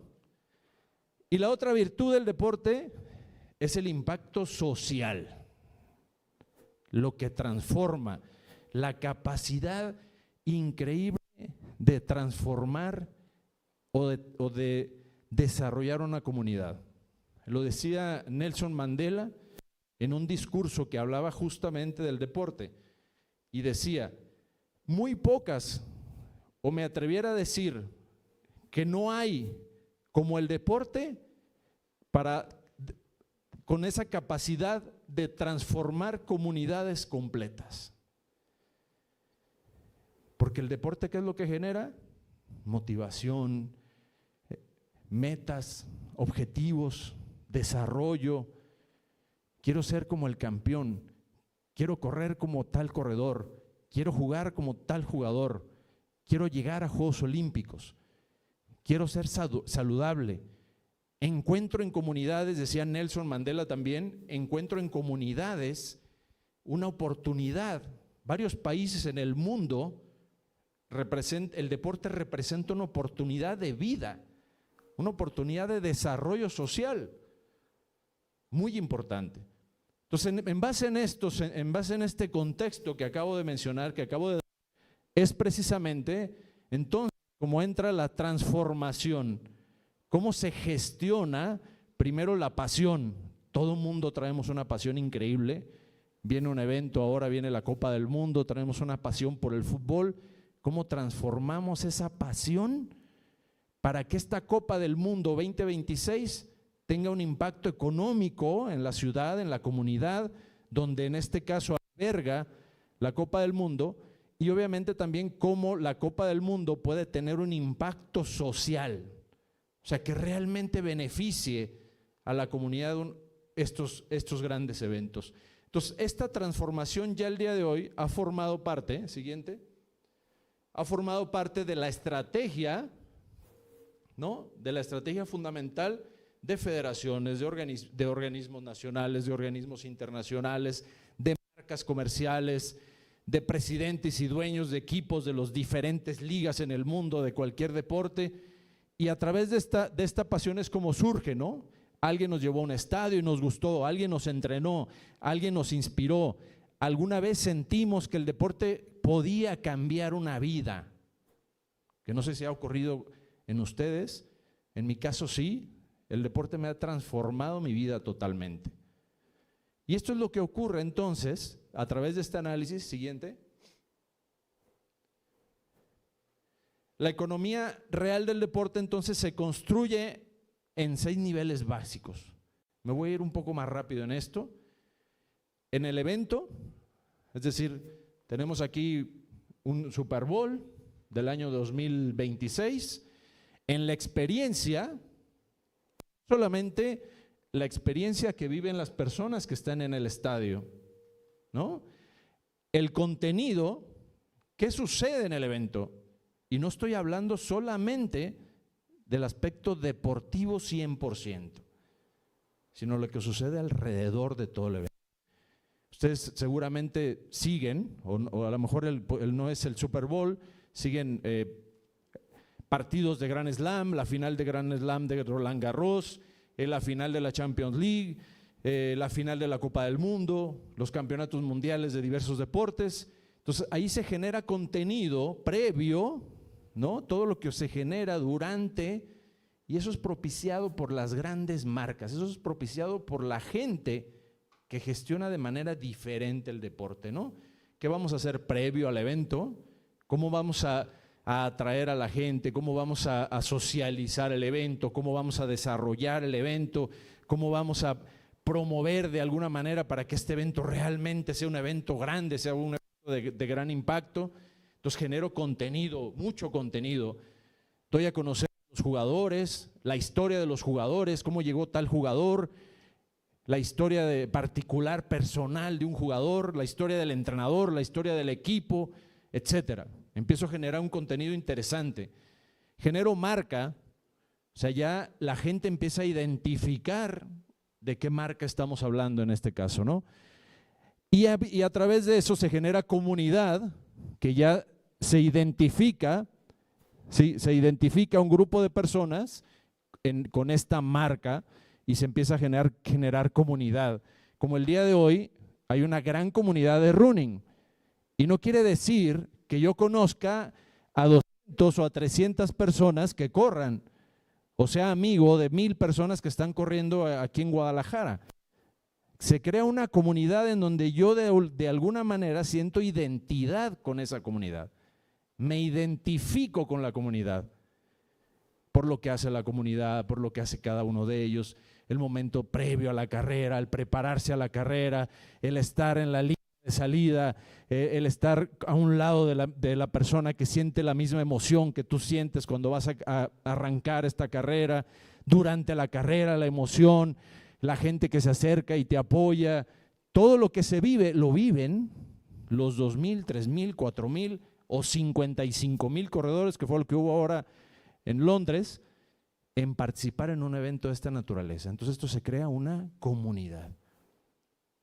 Voy a mencionar, tuve la oportunidad hace algunos años de platicar con el director general del evento de Maratón de Nueva York. Y el Maratón de Nueva York, el director me decía en aquella época que su plan de organización del evento no iba no iba dirigido hacia los atletas elite en un evento de maratón, ¿no? Un evento de maratón de esta naturaleza, de esta condición como es el Maratón de Nueva York, tiene una participación arriba de los 50 personas.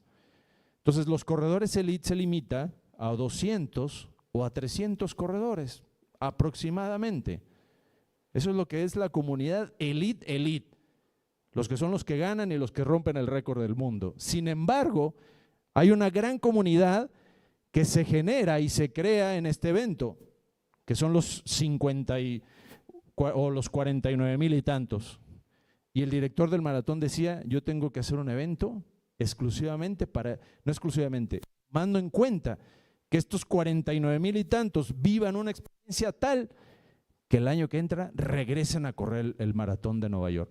Y el año que entra no sean 49,000, sean 70,000 que quieran vivir la experiencia del Maratón de Nueva York. Y la infraestructura, ¿cómo aprovechamos la infraestructura en este caso para potencializar esta gestión que lo hace muy bien el Real Madrid en el estadio que acaba de construir, lo voy a mencionar más adelante, y cómo se aprovechan entonces estos 6 niveles en donde se gestiona, insisto mucho, cómo gestionamos, cómo nos organizamos, cómo creo un modelo exitoso que a mí me pueda dar realmente esta sostenibilidad. Adelante. Por ejemplo, ¿no? Voy a hablar ahorita algunos ejemplos muy concretos. Phil Knight, ustedes lo conocen perfectamente, que es el cofundador de Nike, y lo que transformó sobre todo en materia de marketing en aquella época fue la creación de la famosa zapatilla que le hicieron a Michael Jordan. Todos conocemos esa gran historia. Y a través de esta zapatilla, a través de una innovación en la forma de gestionar el patrocinio, en este caso de Nike, que competía con dos marcas muy importantes en aquella época. De hecho, Michael Jordan dudó mucho en firmar con Nike porque había otra marca que tenía como el dominio, o era la marca fuerte que patrocinaba a los mejores jugadores de la NBA en aquella época. Entonces Nike toma una decisión y decide: yo voy a transformar la forma de cómo se gestiona un patrocinio deportivo. O sea, que no solamente es darle millones y contratos millonarios a los jugadores. Yo le voy a dar un valor, yo voy a crear un producto que haga que mis seguidores, que los aficionados sientan esa pertenencia. ¿Y el resultado cuál fue?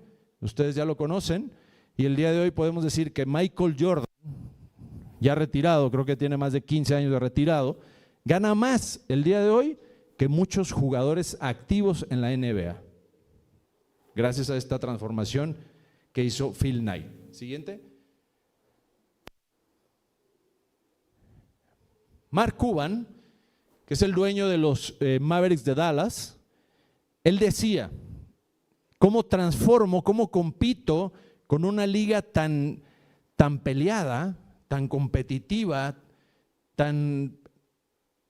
que todo el mundo nos peleamos, la afición, que un desarrollo muy parejo, muy equitativo? ¿Cómo puedo yo crear esta diferencia? En la forma, en este caso, Mark Cuban le apuesta al fanático como un verdadero dueño del negocio. Ese era el lema de él. ¿Y qué hace?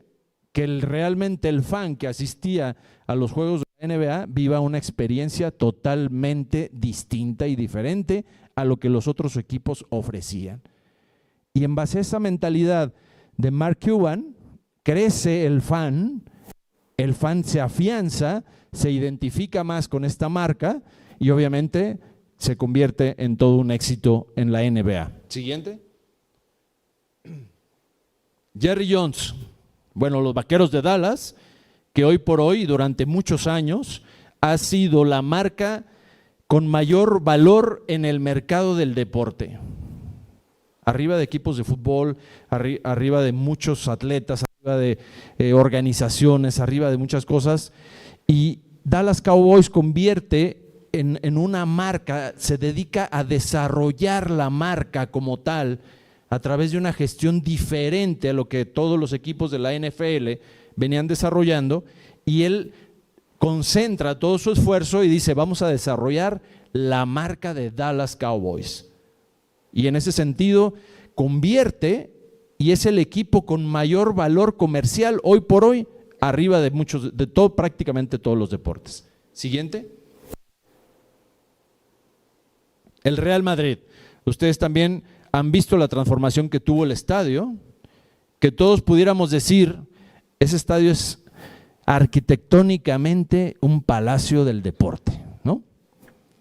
Pues bueno, la arquitectura de este palacio del deporte fue un ingrediente de la estrategia que hizo el Real Madrid para convertir un estadio como este en valor agregado para el equipo. Es decir, hizo en este momento que el estadio como tal generara una derrama económica cada vez que asiste un aficionado, cada vez que se transmite un partido de fútbol, cada vez que se realiza un evento deportivo, de tal manera que ellos diseñan este estadio para convertirlo justamente y realmente en una fábrica de hacer dinero. Y lo vemos lo que le pagan a los jugadores, ¿no? Los contratos que tienen con cada uno de los jugadores. Y el Real Madrid se ha consolidado durante muchos años por tener los mejores contratos con los jugadores. Siguiente. El Ángel City de fútbol, el deporte femenino. Un propósito, ¿no? Convertido, me aboco un poco a la historia, cuando inicia sobre todo la era moderna del deporte, la era moderna competitiva del deporte. En un inicio prácticamente no participaban las mujeres, ¿no? No existía el deporte para las mujeres. Fue poco a poco y no fue hace 100 años, o sea, estoy hablando de 40, 50 años, en donde se empieza la mujer a incorporarse de manera a través de lucha, a través de derechos y a través de lo que ustedes quieran, pero se incorpora de una manera muy activa en el mundo del deporte. Muchos actores aprovechan precisamente esta situación y convierten el deporte femenil en uno de los grandes escaparates que el día de hoy produce 3,000 millones de euros al año, todo lo que tenga que ver el deporte femenil. Crearon realmente una industria, el crecimiento, la participación y cómo la mujer logra tomar un protagonismo tal y tan importante y tan grande que convierte realmente en una oportunidad de negocio. ¿Y quién creen ustedes que se beneficia con este modelo de negocio? Las mismas mujeres, ¿no? Ya lo hemos visto con Sabalenka, que seguramente han visto las noticias, que está pidiendo más dinero para que se paguen en los eventos de Grand Slam. Y bueno, eso es parte de la lucha que ha existido siempre en un tema mujer y deporte. Siguiente. Entonces, esto es todo lo que es la parte económica, que yo inicié mi conferencia el día de hoy diciendo que el deporte tenía esas dos virtudes: un gran impacto económico, una gran posibilidad de tener un impacto económico, y la siguiente virtud es de tener una gran posibilidad de tener un impacto social, ¿no? Hoy por hoy, cada vez más políticas públicas se suman a las políticas públicas a través del deporte. O sea, la política del Estado, no hablo de México, la política pública en el Estado, digamos en el sector gobierno, en todo el mundo, han utilizado como herramienta el deporte para mejorar a las comunidades, para darle una oportunidad. Países como Canadá, Finlandia, Suiza, Australia, inclusive su plataforma de gobierno a nivel nacional está diseñada o parte de muchas de las ideas del desarrollo, del impacto social que en este caso tiene el deporte. Pero ese impacto social también genera números. Y estos números que ustedes están viendo en pantalla, ¿no? 120,000 millones de libras del valor social anual de lo que sucede en el deporte a nivel general. Hace muchos años, un amigo se acerca y me dice: yo quiero crear un programa que difunda el deporte de manera general. ¿Qué me recomiendas tú? ¿Cómo hacer este programa para difundir el deporte? Y él inicia en decirme: ayúdame y preséntame a los deportistas más destacados en aquella época. Les hablo de hace 10 años aproximadamente. Y si tú me ayudas, pues obviamente los deportistas destacados de aquella época me van a dar a mí un impacto, ¿no? Y me van a dar a mí una forma de ganar. Y le digo: ¿y por qué no le apuestas al deporte social? Pues eso fue hace 10 años. Apuéstale al deporte social y ahí estoy seguro, primero, que vas a encontrar más deportistas. Número 2, vas a encontrar más historias. Número 3, vas a encontrar más match, porque de repente sabemos historias de un Cristiano Ronaldo, pero también esas historias nos alejan un poco, ¿no? Dice, bueno, es que Cristiano Ronaldo tiene esto, gana esto, etcétera, y me alejan de ser un Cristiano Ronaldo. Pero si yo escucho una historia de una persona que es empresaria, que trabaja en una oficina, que tiene compromisos, que tiene responsabilidades, que se dedica a su trabajo para saber subsistir y desarrolla su deporte, y ese desarrollo de deporte tiene una historia bonita que contar, entonces yo me identifico más con esa historia porque yo soy una persona que trabajo, no soy un profesional como Cristiano Ronaldo, que para llegar a emular a Cristiano Ronaldo estoy bastante lejos, ¿no? Sin embargo, si encuentro historias en ese sentido, puedo encontrar mayor valor y puedo generar más. Y en aquel momento ese fue mi consejo con esta persona, y el día de hoy tiene una agencia de marketing increíble y él se dedica a hacerle entrevistas a dos comunidades, al tema del fútbol obviamente y al tema del running, que se dedica a hacer entrevistas a la gente que corrió, cómo corre, de qué manera lo hace, qué fue lo que hizo para lograr el medio maratón, cuántos años lleva corriendo, cómo come, cómo se organiza para trabajar, estudiar y correr, cuáles son sus entrenamientos día a día, qué es lo que hace, etcétera, ¿no? Y esto es lo que genera realmente un valor social. Y bueno, el valor social más importante pues es en el tema de salud física y mental el día de hoy, fundamentalmente, ¿no? Siguiente.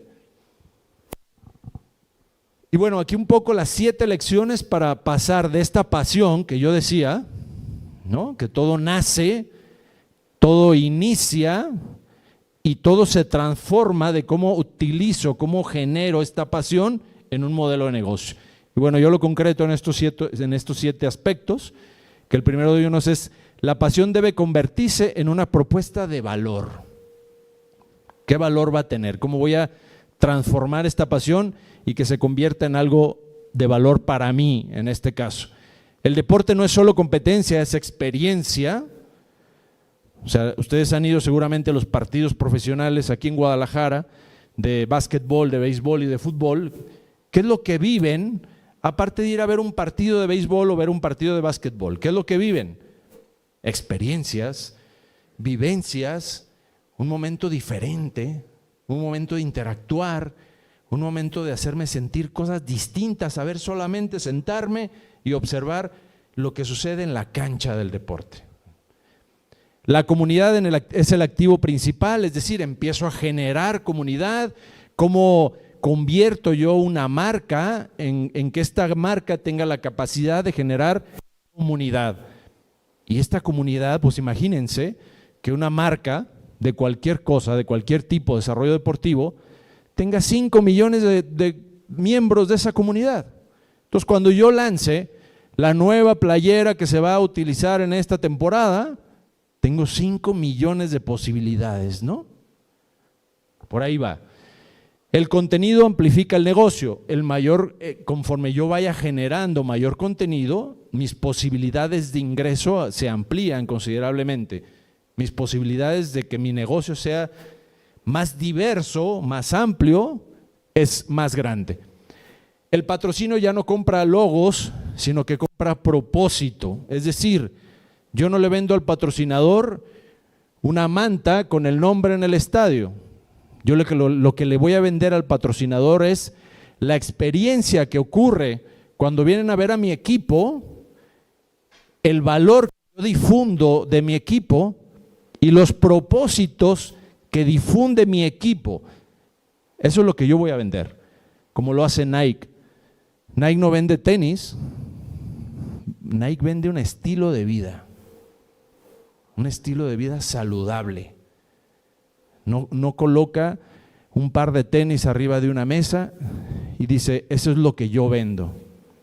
Nike transformó esta comunicación y vende un modelo de vida. Es decir, si yo utilizo tenis Nike, voy a vivir de esta manera, voy a correr, voy a participar, voy a correr en algunos eventos, voy a viajar, voy a conocer amigos, voy a vivir en contacto con la naturaleza. Eso es precisamente lo que se transforma, ¿no? La infraestructura debe tener programación. Ya lo decía yo en el ejemplo, que es el ejemplo más grande que existe el día de hoy, que es el estadio de Santiago Bernabéu, donde alberga uno de los equipos más importantes del fútbol mundial. Y el impacto debe de demostrarse. Yo hablaba otra vez de que hay un impacto económico y que hay un impacto social. Pues ese impacto social hay que demostrarlo. Cómo ha mejorado el equipo profesional de básquetbol aquí en Guadalajara, ha generado una gran afición y ha generado desarrollar 25, 30 academias, y esas academias han generado que participe una comunidad infantil y juvenil en el básquetbol y se desarrollan torneos, etcétera. Eso es un impacto también que genera en este caso este modelo, ¿no?, de la pasión a ser un modelo de negocio. Siguiente. Y hoy el reto más grande, pues bueno, yo decía, pues no solamente basta con amar el deporte, o sea, hay que gestionarlo. ¿Qué necesito yo? Simplemente para, si hace rato también decía Ricardo, queremos comprar un equipo de fútbol y queremos gestionar que a través de la venta de jugadores, o sea, yo me voy a dedicar a desarrollar talento futbolístico, y esa es una de mis formas más importantes para yo generar un recurso. Pues bueno, yo les voy a decir, y esto es una experiencia comprobada, que cuando nosotros hablamos y aprovechamos, y doy las gracias a Plataforma Abierta de Innovación Apply por esta invitación, y hago una referencia que cuando nosotros hablamos de innovación, siempre la relacionamos con la tecnología, ¿no? El monitoreo, el aparato, que yo conozco el rendimiento de mis jugadores y que tengo una pantalla de estadísticas y de datos, de inteligencia artificial, y tengo un software en donde yo conozco perfectamente lo que recorren mis jugadores, etcétera, etcétera. Pues hoy por hoy, estos modelos que yo les acabo de platicar, del básquetbol, del Angel City de fútbol y de Dallas Cowboys, utilizan en todo su modelo de gestión de todo el equipo, de todo lo que sucede alrededor del equipo, utilizan el 70% de la tecnología en crear un modelo de negocio, en crear una forma de gestionar el deporte diferente. O sea que parte de la transformación de este deporte no es solamente el día de hoy ganar medallas, romper récords, sino que también lo más importante, la intervención más grande que tiene preguntaban hace un momento, la inteligencia artificial, hoy por hoy en estos grandes equipos, en estos grandes modelos económicos, modelos que han impactado grandemente la industria del deporte, es la aplicación de la tecnología en cómo gestiono yo ese modelo. Por ejemplo, ¿han oído ustedes hablar del CRM? El CRM es tecnología pura. Y esa tecnología me da el pulso de lo que sucede entre mi marca y los aficionados y los usuarios. Eso es tecnología. Yo quiero saber cuál es el impacto realmente de lo que sucede a nivel global con mi marca para tomar decisiones. Que aprovecho este comercial, la inteligencia artificial y toda la tecnología ayudan a tomar decisiones. No son los que toman decisiones.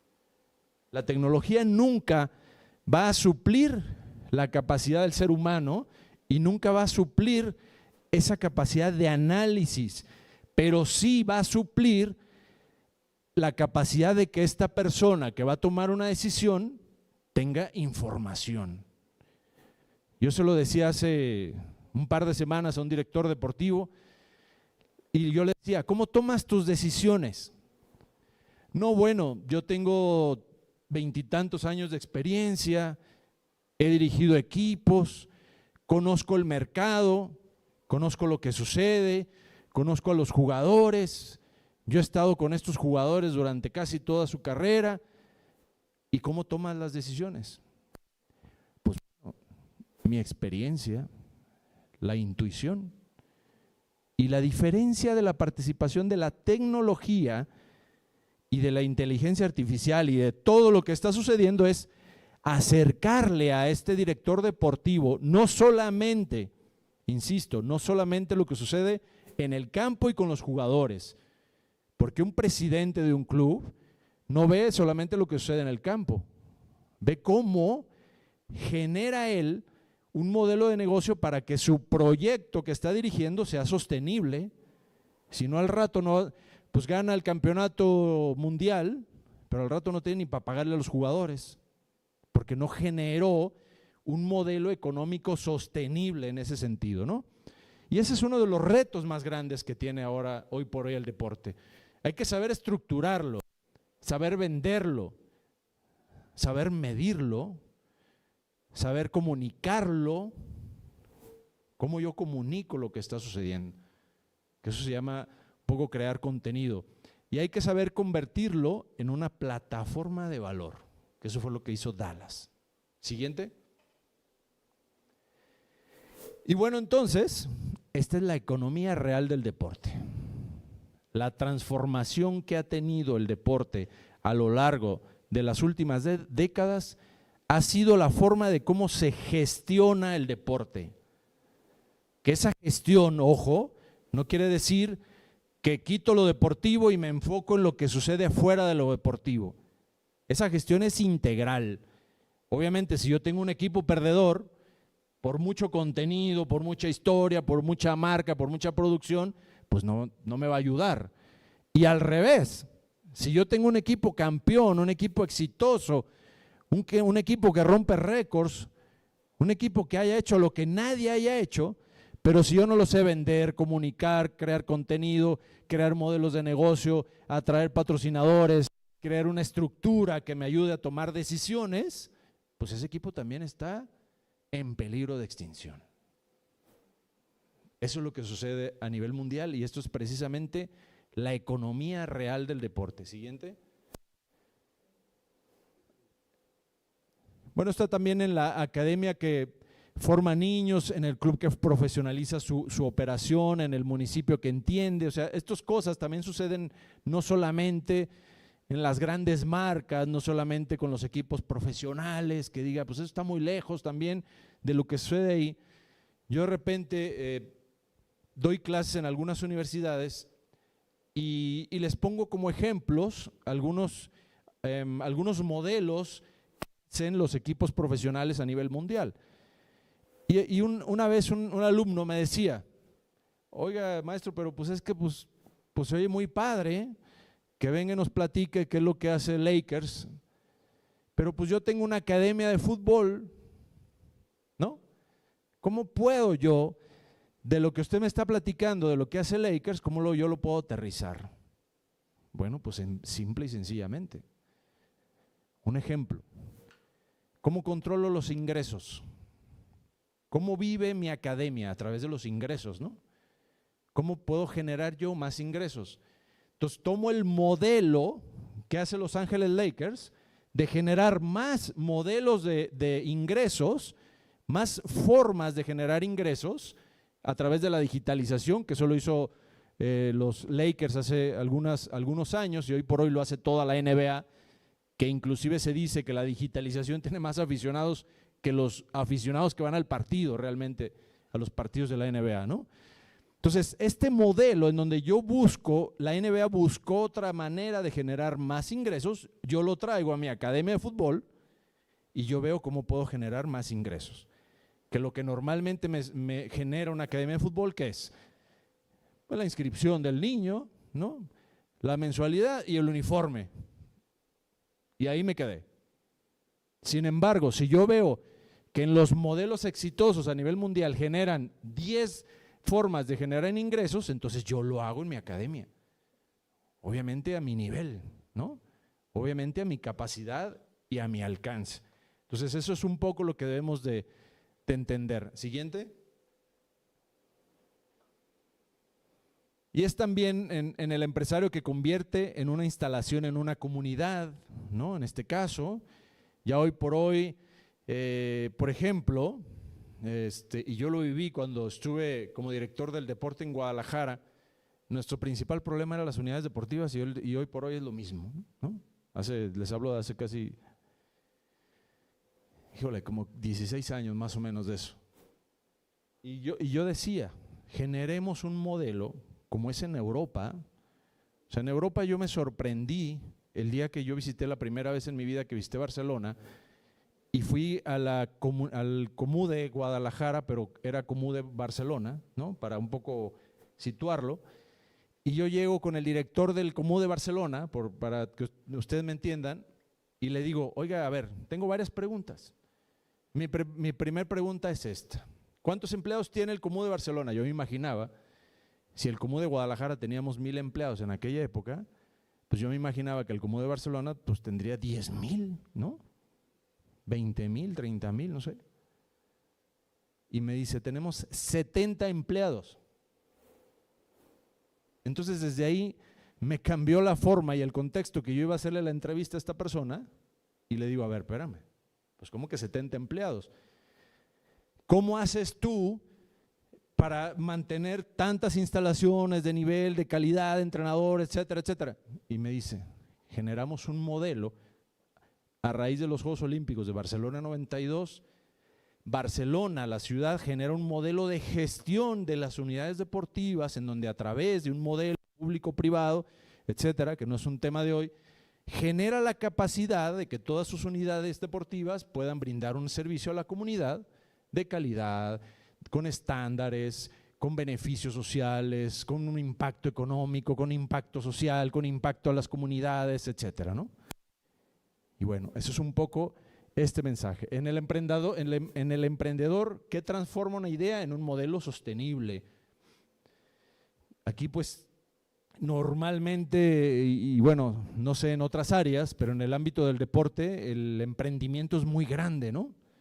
Hay muchos eventos, hay muchos proyectos, yo quiero hacer, yo quiero arrancar, pues bueno, generemos y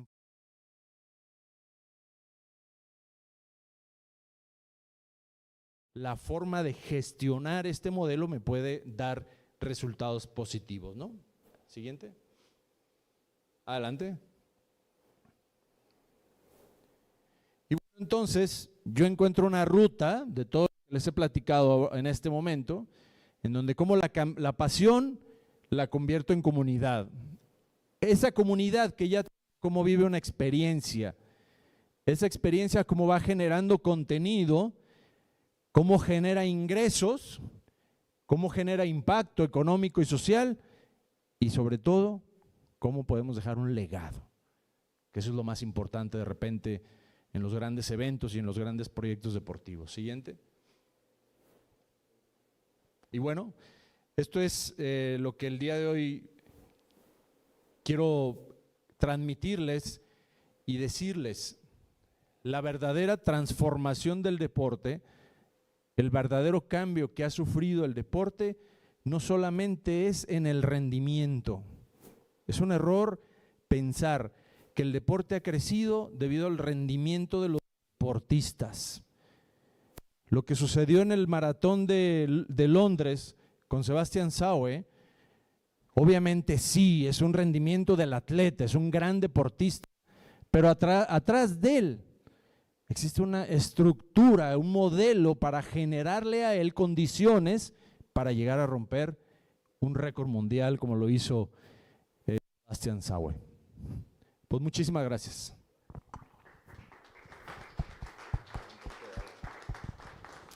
Agradecemos a André Marx por compartirnos su conocimiento y abrimos nuevamente un espacio para realizar preguntas a nuestro ponente.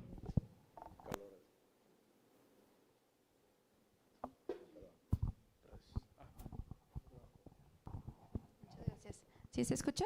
Sí. Perfecto. Bueno, preguntando un poquito desde tu experiencia en el sector público y ahora en esta nueva faceta como emprendedor, sí, pues ¿cuáles son estas buenas prácticas para articular estos ecosistemas que pues permitan que estas iniciativas en el deporte se vuelvan sostenibles, no solamente para los empresarios, sino para la academia, para las instituciones privadas, para la sociedad civil, pensando también que En estos últimos años, Zapopan, por poner un ejemplo, pues se ha vuelto sede de varios eventos internacionales, ¿no? Que es el Mundial de Taekwondo, de natación y demás, y pues esto desemboca en otras áreas, ¿no? Bueno, el reto que tenemos el día de hoy, y no solamente es aquí en México, en América Latina.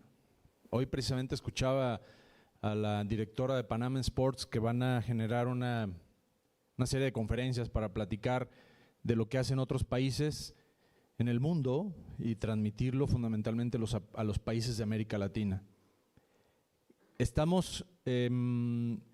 La sostenibilidad del deporte hoy por hoy está muy cargada al Estado. Dependemos mucho del Estado. ¿De quién depende un deportista de alto rendimiento?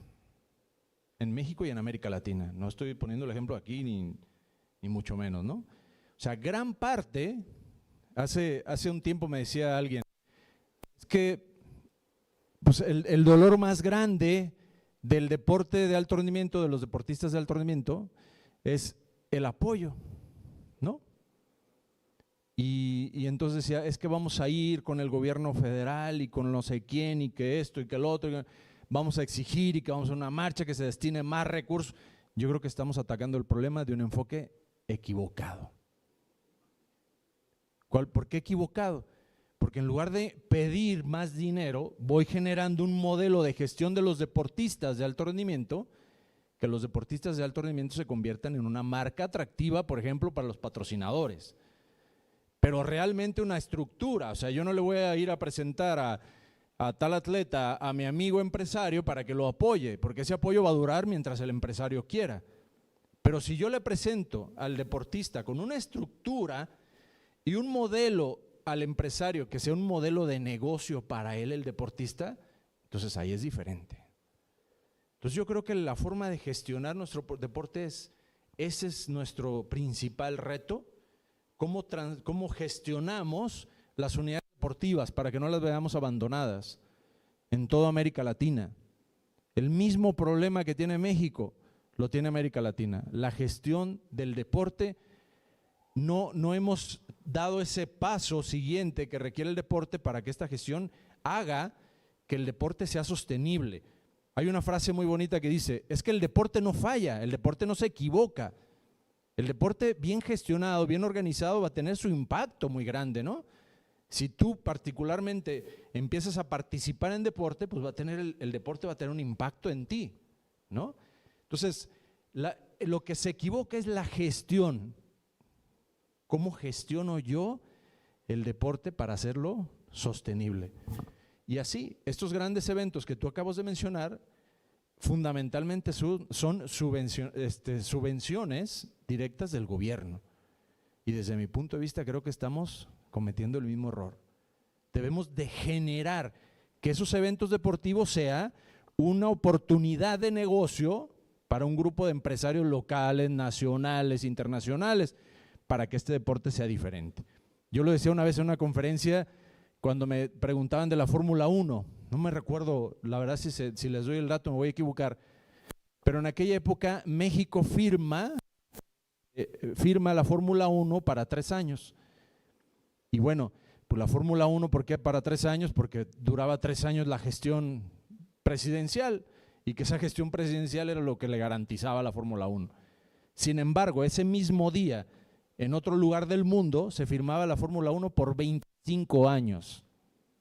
Es la forma de modelo de gestión de esa Fórmula 1. ¿Me explico?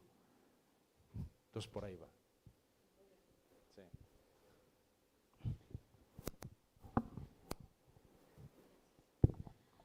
Hablabas de un término que no lo había escuchado, que es deporte social. ¿Podrías profundizar un poco en ello? Deporte social, lo más bonito que hay. Es lo que realmente transforma, ¿no? El deporte social, viene este término, es por el impacto que produce el deporte en una comunidad, ¿no? Es decir, yo ponía el ejemplo y me gusta mucho el discurso, se lo recomiendo que vean una oportunidad a Nelson Mandela cuando se refiere del deporte, ¿no? Cuando llega el deporte a ciertas comunidades, el deporte tiene la posibilidad de transformar esa comunidad. Ejemplo, ¿qué sucede con Jamaica? Llega el deporte con una estructura y transforma la forma de vida de los jamaiquinos. O sea, a través del deporte ellos pueden lograr algo importante, desgraciadamente, ¿no? Porque socialmente o su nación o la economía de su país no se lo permite, pero el deporte sí se lo permite. Entonces ese es el deporte social, el impacto que causa totalmente, ¿no? Que es el fenómeno que estamos viendo hoy en día, el tema del running. O sea, el running es un fenómeno social, es un deporte social, porque nadie, no sé los que estén aquí cuántos corran, yo corro, pero yo no corro para romper el récord del mundo de Sebastián Saue, ¿saben? Yo corro porque sé que el deporte es importante en mi vida, es saludable, me da oportunidades diferentes, me evita enfermedades, me evita estar mal, etcétera, ¿no? Eso es el deporte social y ese deporte social tiene un valor, ¿no? Y si nosotros sabemos difundir el valor que tiene el deporte social, van a venir infinidad de marcas para darle nosotros esa forma de este resultado que tiene el deporte y se aproveche comercialmente una marca. Buenísimo. Gracias. ¿Alguna otra duda? ¿Cuál crees que ha sido la fórmula para que Jalisco lleve tantos años siendo campeón nacional? Bueno, sabía que no iba a faltar esa pregunta. La diferencia es muy simple. Jalisco tiene una estructura que no la tiene nadie. Así de sencillo. Mientras Jalisco mantenga la estructura deportiva, que el día de hoy tiene que cambiarla ya. O sea, tiene que cambiar esa estructura a crearla sostenible, porque después o más adelante puede suceder que en 2 años, 3 años, en 5 años, Dios no lo quiera, suceda una emergencia en el Estado y el Estado diga, en lugar de darle al deporte cierta cifra, este año no se la voy a poder dar, porque tenemos una emergencia. ¿Qué le pasaría a la estructura del deporte? Se tambalea.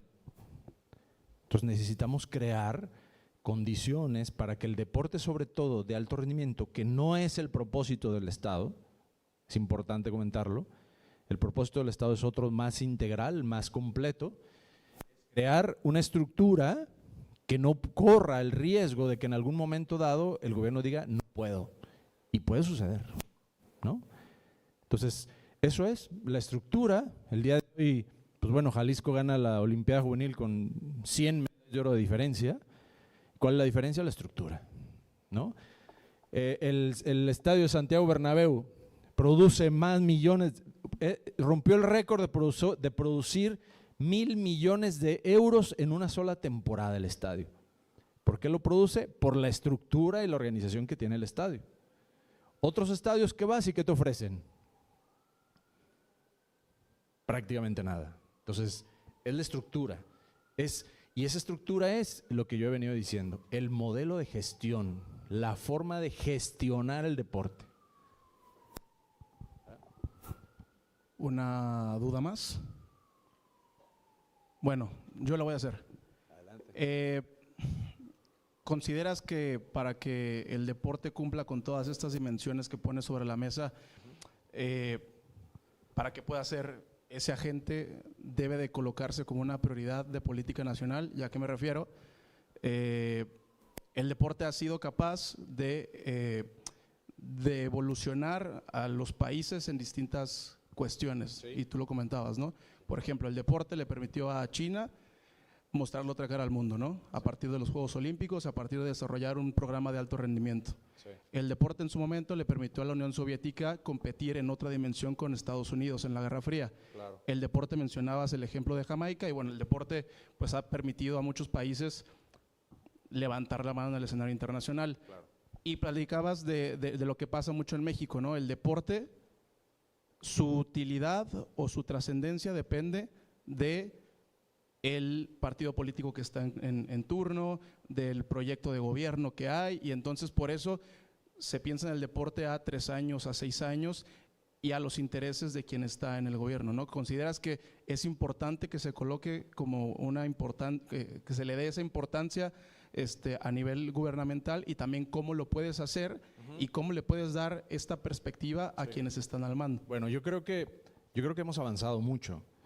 O sea, yo puedo decir, y de verdad lo digo convincentemente, creo que el gobierno mexicano en general ha elevado considerablemente la importancia del deporte. O sea, te hablo de 40 años hacia acá, el deporte ha sido uno de los temas importantes, ¿no? Construcción de más instalaciones, promueven eventos, las becas, los estímulos, de repente hay cosas, ¿no? Hay destellos, hay declaraciones, hay discursos que antes no existían. O sea, antes prácticamente el deporte era amateur simplemente y no tenía este contenido, este tinte tan especial y tan bonito como es el deporte social, ¿no? Creo que vamos avanzando, obviamente nos falta más, ¿no? Creemos, o sea, tendríamos que llegar a una altura como las grandes naciones que yo mencionaba hace un momento, como Australia, Canadá, en donde el deporte es base de su estructura política, de su desarrollo político de nación, ¿no? Sin embargo, creo que ese esfuerzo para que el deporte crezca, se desarrolle y sobresalga en nuestro país y en América Latina, es precisamente crear un modelo, gestionarlo desde otro, o sea, es decir, no cargarle toda la responsabilidad al gobierno, ¿me explico? O sea, no podemos dejarle toda la tarea de toda la responsabilidad de que México tenga buenos resultados con sus deportistas a nivel internacional, no puede ser solamente tarea del gobierno. México tiene que tener la posibilidad de tener más deportistas, no puede ser solamente la posibilidad del gobierno, o sea, la tarea del gobierno. Tiene que ser un conjunto de cosas, ¿no? Universidades, entidades, marcas, patrocinios, organismos internacionales que dan recursos. O sea, una política pública, eso sí es una política pública. Una política pública no es salir al discurso y decir, voy a dar, en lugar de dar 10 pesos, ahora voy a dar 20. En lugar de dar 20 pesos de beca, ahora voy a dar 40 a los deportistas. Esto no es política pública. Política pública es estructurar y organizar el deporte de tal manera que todo mundo participe en una necesidad tan grande. Yo lo veo así. El deporte hoy por hoy, en la nación que ustedes me pongan, juega un papel importante y fundamental en el desarrollo de la comunidad, en todos los sentidos. Ya si ustedes van el día de hoy con un psicólogo, con un psiquiatra, todo el mundo, ¿qué es lo que te recomiendan ellos? Haga deporte, señor. Practique deporte. Antes de darte una medicina, practique deporte. O sea, realmente esta importancia del deporte a nivel mundial sí existe, sí hay, pero hay que crear una estructura de colaboración, de participación, que es lo que otra vez voy, ¿no? El modelo, la forma de gestionar el deporte debe ser diferente, el enfoque es distinto. ¿Sí? Gracias.